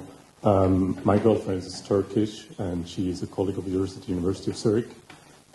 And you said that direct democracy includes both citizens and inhabitants of this country. She inhabits this country demonstrably, and I will have her call you and ask where she can register to participate in this great direct democracy, because she can't substantially, with very few exceptions. And secondly, I have a problem because this initiative comes from your party. Your party, whenever the decision comes up to subsidize cows or fund education, you decide to subsidize cows rather than well-informed citizens. And you said education is a prerequisite for a functioning direct democracy, and I think you should really work on that because your party is not doing that. Okay, thank you very much. All hands. This gentleman in the jacket here. Hi, I don't even know where to begin, and I work in cognitive neuroscience, so I know how people make decisions, so I could speak for days. But I'd like to just raise a point that's just partly come up about democracies themselves, and I'll come to Luke as well, who said, UK had a very high, sense of sovereignty about making a decision. I think one of the challenges of democracies is people make decisions at a given point in time, and we take that as actually what they mean, whereas actually it's more of a kind of satisfaction survey. People in the UK in the Brexit voted for the Brexit because they were just pretty pissed off, and people voted for Trump in the Rust states because they were just pretty pissed off. And when economies are down, they vote for the other side. When economies are up, everyone's happy. No one worries about the European Union. No one worries about the establishments. Everyone's happy. When economies are bad, people vote in another direction. So in democracies, we've got a fundamental problem. And another problem with SVP is in democracies, political parties' currency is votes. Companies aim to get money. Political parties aim to get votes. And so they will get as many votes as possible, normally by manipulating opinions and focusing attention on stuff they have an opinion on. And so votes are the most important thing, not the right thing to do for the long term for a whole country. So that's fundamental problems with democracy, and a challenge of democracies, which we haven't really discussed, is this whole concept of actually people deciding at a given point in time on a big issue, and that political parties aim to get votes. That's what they want. It gives them power. Okay, thank you very much. The gentleman behind you, please. Well, a quick point in a certain sense. 2 points really. First one, quick one. Can we stop talking about modern human rights as if they were real human rights? The human rights we're talking about defended by the ECHR have nothing in common with the human rights defended by the Enlightenment. If you look at what Kant meant by human rights and what the American Revolution and the French Revolution meant by them, they were absolute by their nature. They were inalienable rights. What you see now is that the Human Rights Court is actually not respecting freedom of speech. There are numerous instances in Europe where freedom of speech is being abridged. I'm sure Luke can tell you a few things. We just had an incident in Switzerland with an imam in Winterthur. And I think we should, when we talk about human rights, then this institution has actually subverted the meaning of human rights in order to encroach upon people's lives. And secondly, I think the main argument of Andrea Huber seems to be we cannot let the people decide on every possible issue and give them absolute power because, oh my God, look what happens if we give it to them. They might, say, gay people can have no more rights, or they might, oppress blacks. So there's a fundamental fear of the people. You fear the people, that's why you don't want to give them the say in every possible matter. And if we just return to Kant's essay on the Enlightenment, we can see this very well. He said, one of the main principal threats to our freedom does not only come from our laziness and our scaredness, but also from these people he called guardians, who try to keep us in tutelage by telling us how dangerous it would be if we decided stuff for ourselves, if we walked on our own 2 feet. And I'm afraid you sound a lot like those guardians, Mrs. Huber. Thank you very much. Moving along to that gentleman in the checked shirt. Hi. Luke. Sorry. To paraphrase Luke, democracy is the basis of human rights. Maybe I didn't get that quite right, but human rights came out of democracy. Hans, on the other hand, has said that democracy requires certain freedoms as a precondition. Maybe the solution to this contradiction is the difference between rights on the one hand, or Rechte, and freedoms on the other hand, or Freiheit. So maybe you could speak to what you feel is the difference. And for Luke especially, do you believe that constitutional democracy is especially important, that there are some freedoms that the people should never be able to vote away? Okay, thank you very much. Going back to the gentleman in the check shirt with the glasses. Apologies, I'll try to be more detailed in my descriptions.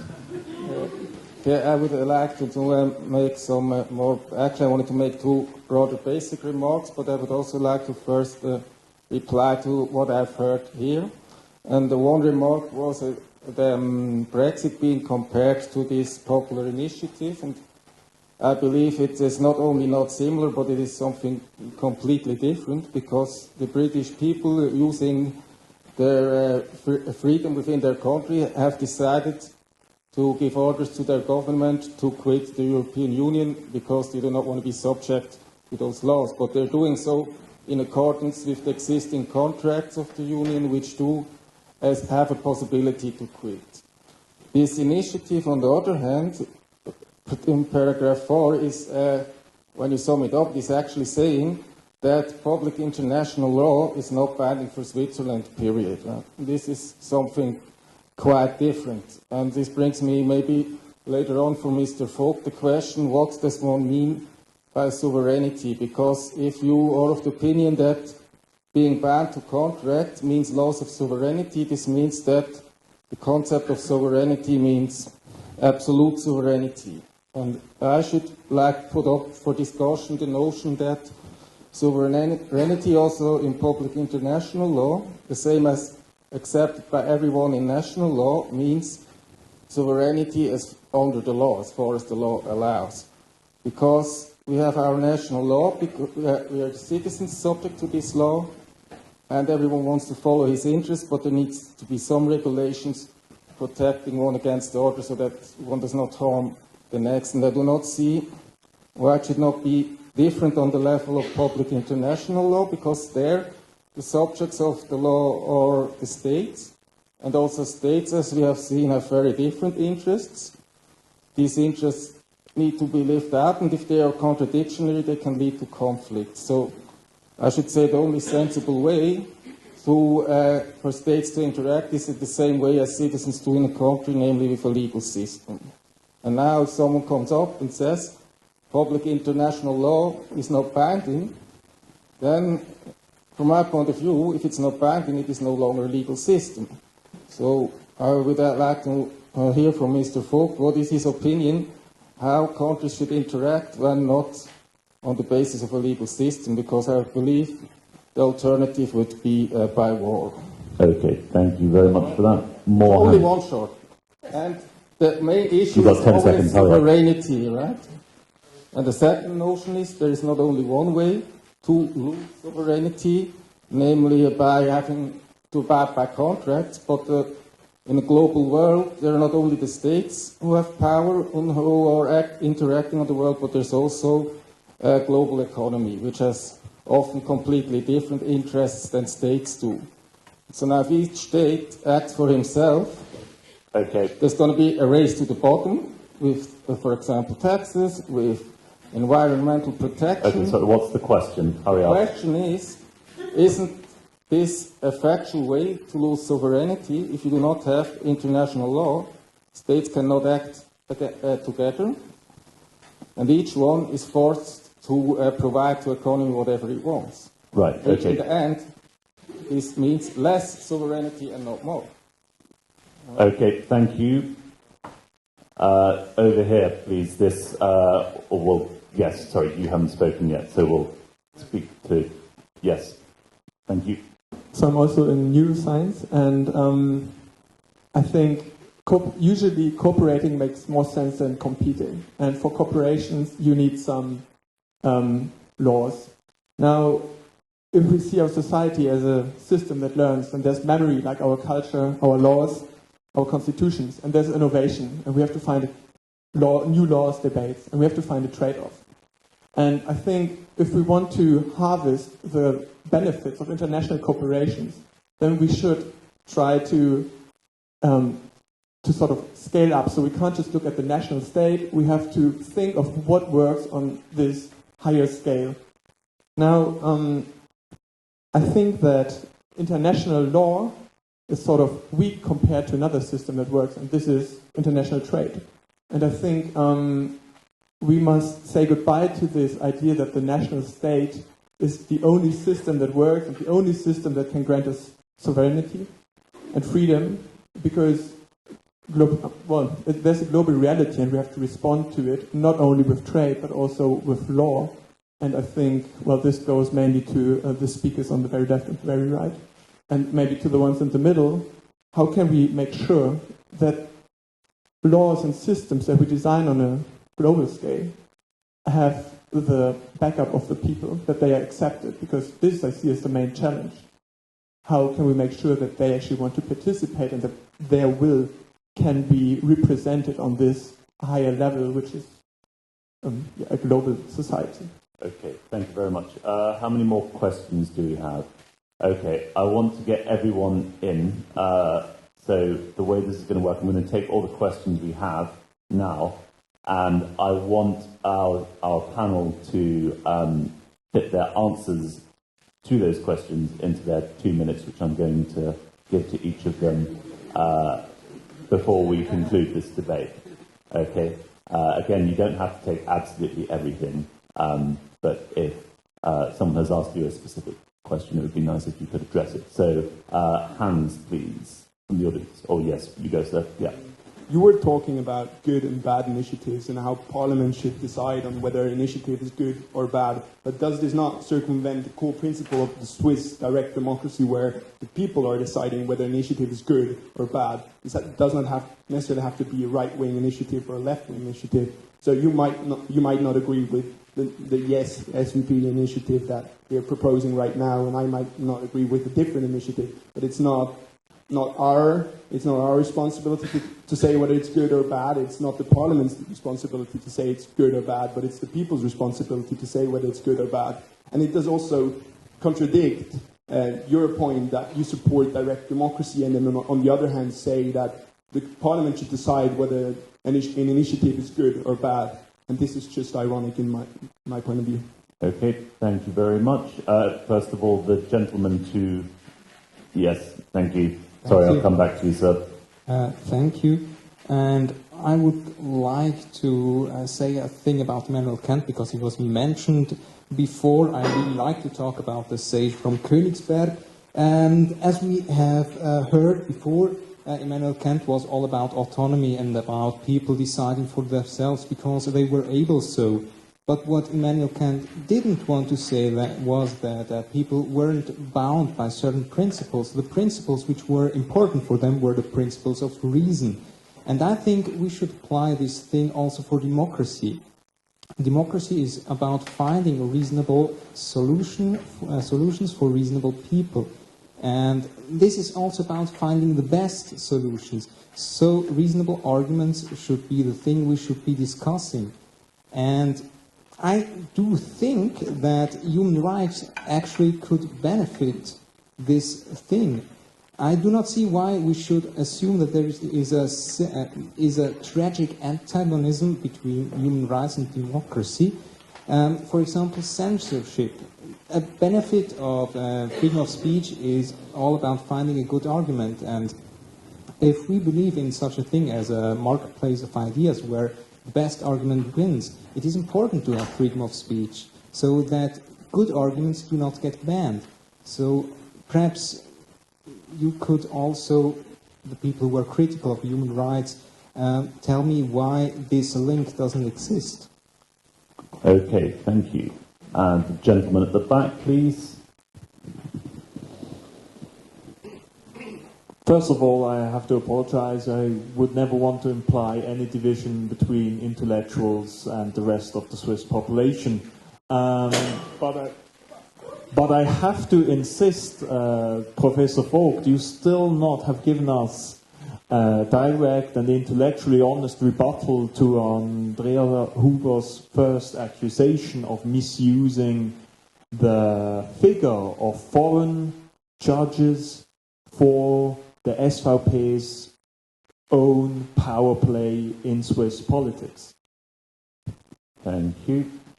Who else do we have? Yes, the lady.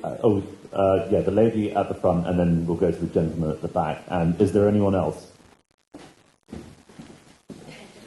Paul.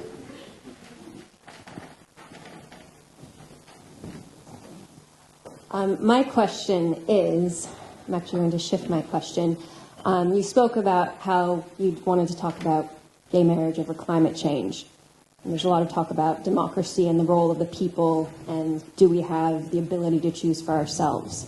How is it that you propose, and I'm not saying this with animosity, and Luke, this is to you as well, how is it that you propose that we address global issues that we cannot avoid, such as climate change, in a time when education is going to be slow, there's going to be individual biases happening in classrooms, that's inevitable, there's going to be time for curriculum change, that's inevitable. So how is it that realistically we can tackle something like climate change, which does have a deadline of when we can actually revert the impact of humans? How do we do that? Okay, thank you very much. Sorry to make you run around, Paul, but maybe on the way to the gentleman at the back you could ask your question. Sort of a bit of a dance act. I'll ask my question.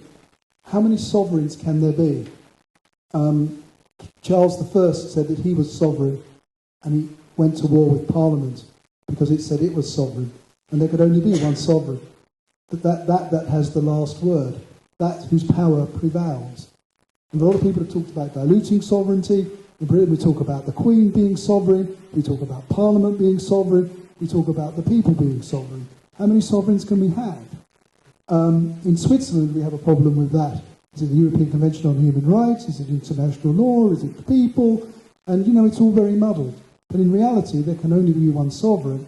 And the essence of democracy is it's the people. Would the panel agree? Would it disagree? Thank you very much. And then final question from, yes. A key aspect of a modern democracy is an independent judiciary, and in the keeping with an independent judiciary, wouldn't simply saying that the judiciary should be beholden to the will of the people and or the politicians, wouldn't it just be making a lynch mob in robes? Okay, thank you very much. Thank you, audience, for your fantastic contributions. We are now going to come back to our panel. We've got 2 minutes to make any concluding remarks that they want to make and to fit in any answers to the questions that have been raised. It will be 2 minutes because I'm hungry and I want a beer. So, very good, thank you. Going in the order in which we first started speaking, first of all, Peter, you have 2 minutes. Yes, I won't even take 2 minutes. I would just like to address myself to the gentleman in this elegant beige pullover with his earphones around his neck. He said we should really give the people the right to decide whether a vote on an initiative takes place.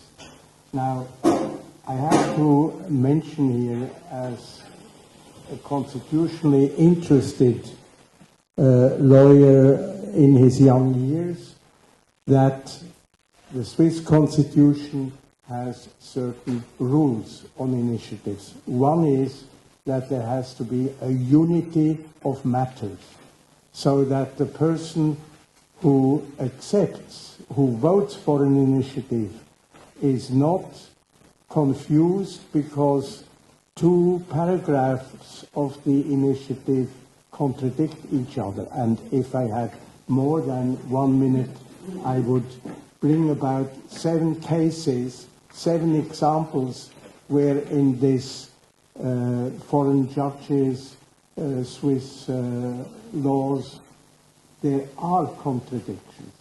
Now, the second point is... 30 seconds. Yeah, okay. The second point is, originally you said 2 minutes, but I won't... You have 2 minutes. Now you have 25 seconds. There is an Article 173, competencies of the Federal Parliament. It decides over the validity of people's initiative which have enough signatures. So the Parliament has to decide, I'm sorry, that the validity is given or is not given. And that's in the interest of popular rights, namely that no contradictory votes are spent. Okay, thank you very much, Peter. I salute your brevity. Luke, 2 minutes. I support absolutely the Enlightenment project of what I think Matthias referred to as the moral idea of human rights. I think the moral idea of human rights is the Enlightenment idea of universalism, that there is some certain basic respect that we accord to other human beings in virtue of them being human. This was the Enlightenment idea that human rights law attempts to bring into transnational legislation. I think the major mistake that we would suffer is if we, at this particular point in history, surrender that project to human rights law. Because I think even the best, even the most adherent or joyous celebrator of human rights law has to recommend that it falls well short of Enlightenment universalism. It falls well short of guaranteeing the kind of politics of freedom and dignity that can be talked about. And just talking about your freedom of speech point, I couldn't agree more. I'm a believer in absolute free speech. I'm a believer in that we all, as citizens of a reasoned community, should be able to hear and argue whatever we like. The European Court certainly doesn't agree. But looking at Article 10, effectively it says the state will not interfere in someone's freedom of expression unless it's, in their words, a proportionate response to a legitimate aim. And who decides what a proportionate response to a legitimate aim is? A judge. And this was certainly not what Immanuel Kant had in mind when he posited his idea of Enlightenment universalism. The fact is that we, as reasoned human beings, should be free to decide the extent of our freedom. And anything we can do to reel back the contemporary human rights legal project from that, I think the better. Thank you very much. Matthias. Yeah, just one remark about the strange opposition that is here in the room between democracy and human rights, which I can't get. The point of human rights and courts is to create an architecture for a demanding project, one of the most demanding projects of human civilization called democracy. The point is to assure that that works, and not only in one certain point of time, but over a long time, conflicts, changing opinions, and under the conditions of human life, which are complicated and still sometimes quite destructive passions. You ask a very serious question, namely, how do we win over the people for that project? Well, I can just tell you how I was won over. The first point is to remember what it was. Human rights is not a leftist plot. It was basically the idea, actually the Council of Europe is, I'm sure, proposed by one of your heroes, Winston Churchill. It was an idea to protect freedoms and liberties in a time where that was endangered. That was the point. And I think that is important if you get concrete. There was freedom of speech here in the end. The European Court of Human Rights says that freedom of speech is protected that shocks, it's a quote, shocks, offends, and disturbs. It's a very strong protection of human rights. There are certain limits for example, that we find in the US jurisdiction as well, 30 seconds. that I think are important in certain dilemmas, but there's not at all a limitation of freedom in that sense. And another, I think, important point is to realize that we live in an international world. I have a Congress next year in Turkey. I'm happy that Turkey is still bound by the European Convention of Human Rights. The UBS fights a case in the European Court of Human Rights because it was fined in France 1.2 billion euros. I think we are international and we should protect it by it. And my last sentence is, I can't get rid of a weakness. And my weakness is I still understand myself as a citizen of this world. I'm not just a member of one community, I'm part of the human race, which I think struggles at the moment for survival. And I think one of the means to get on with that is to have some kind of international laws. Okay, thank you very much. Andrea, 2 minutes. I think it's really wonderful that there were so many questions and opinions in the audience. That's not so often that people are so actively involved in these issues that are also could be a bit abstract. So I want to make 5 points. So you make the math. Integration. We were talking about how important the integration is of everybody into the democracy, so I will expect your colleagues from the SVP to say yes in February to the sogenannte erleichterte Einbürgerung der Drittgenerationen.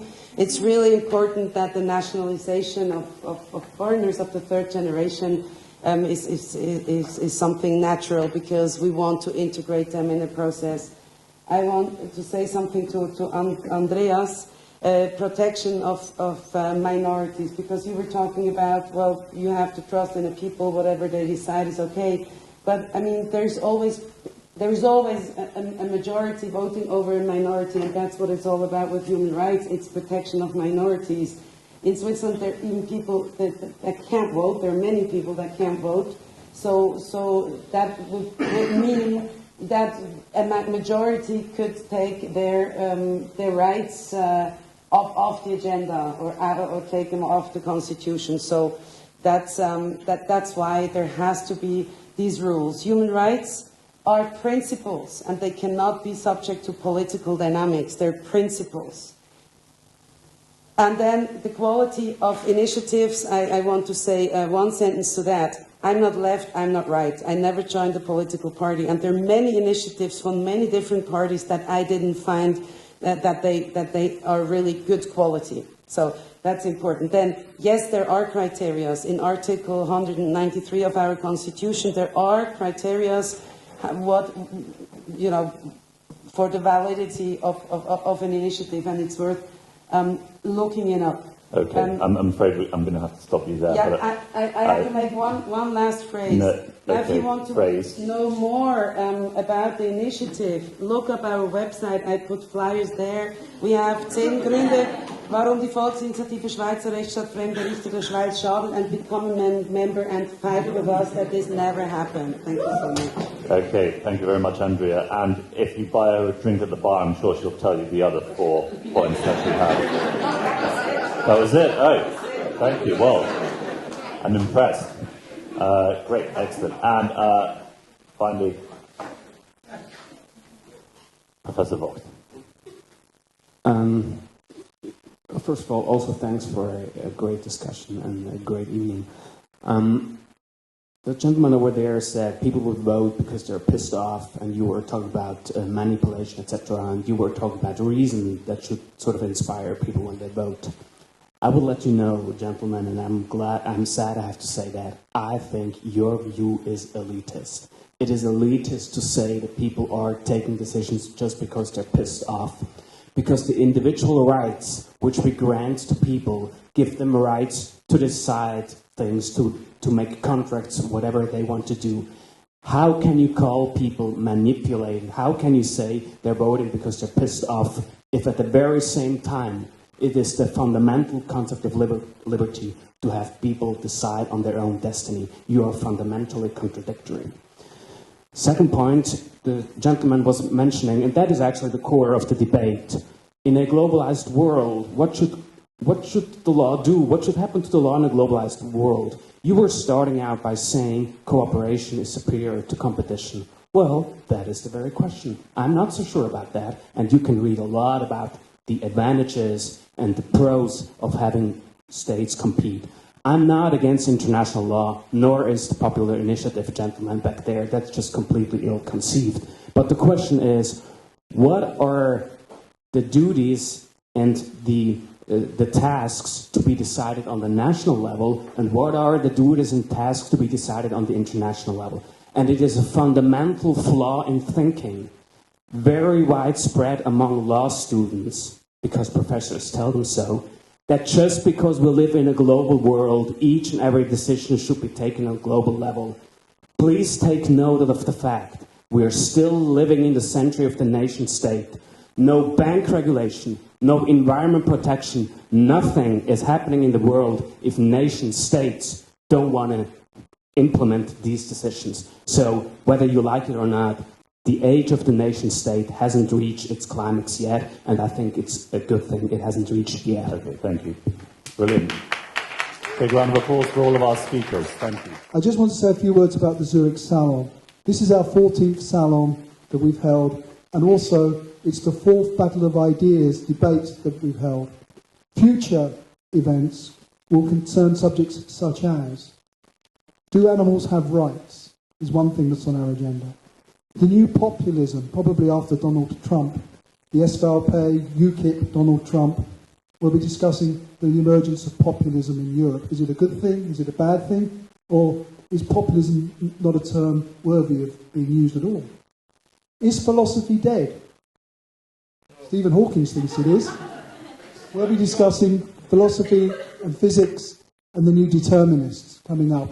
And another one on our agenda for the future is financial hubs and the new global market and the role of Switzerland and London post-Brexit and so on. What's the future of financial hubs? A big topic of great interest to this country. So we have many things on our agenda. We also have smaller events, which consist of about a maximum of 15 to 18 people and no experts, just a roundtable discussion among ourselves where we discuss the issues of the day. So, if you want to know more about the Salon and you want to come to future ones, please do give us your name and address, or at least your email address, so that you can be on our newsletter. And please now do mix with us and get to know us. And lastly, if the members of the committee could just make themselves known, stand up. Harry at the back, Geza, Gabby. I think they deserve a round of applause for putting on this.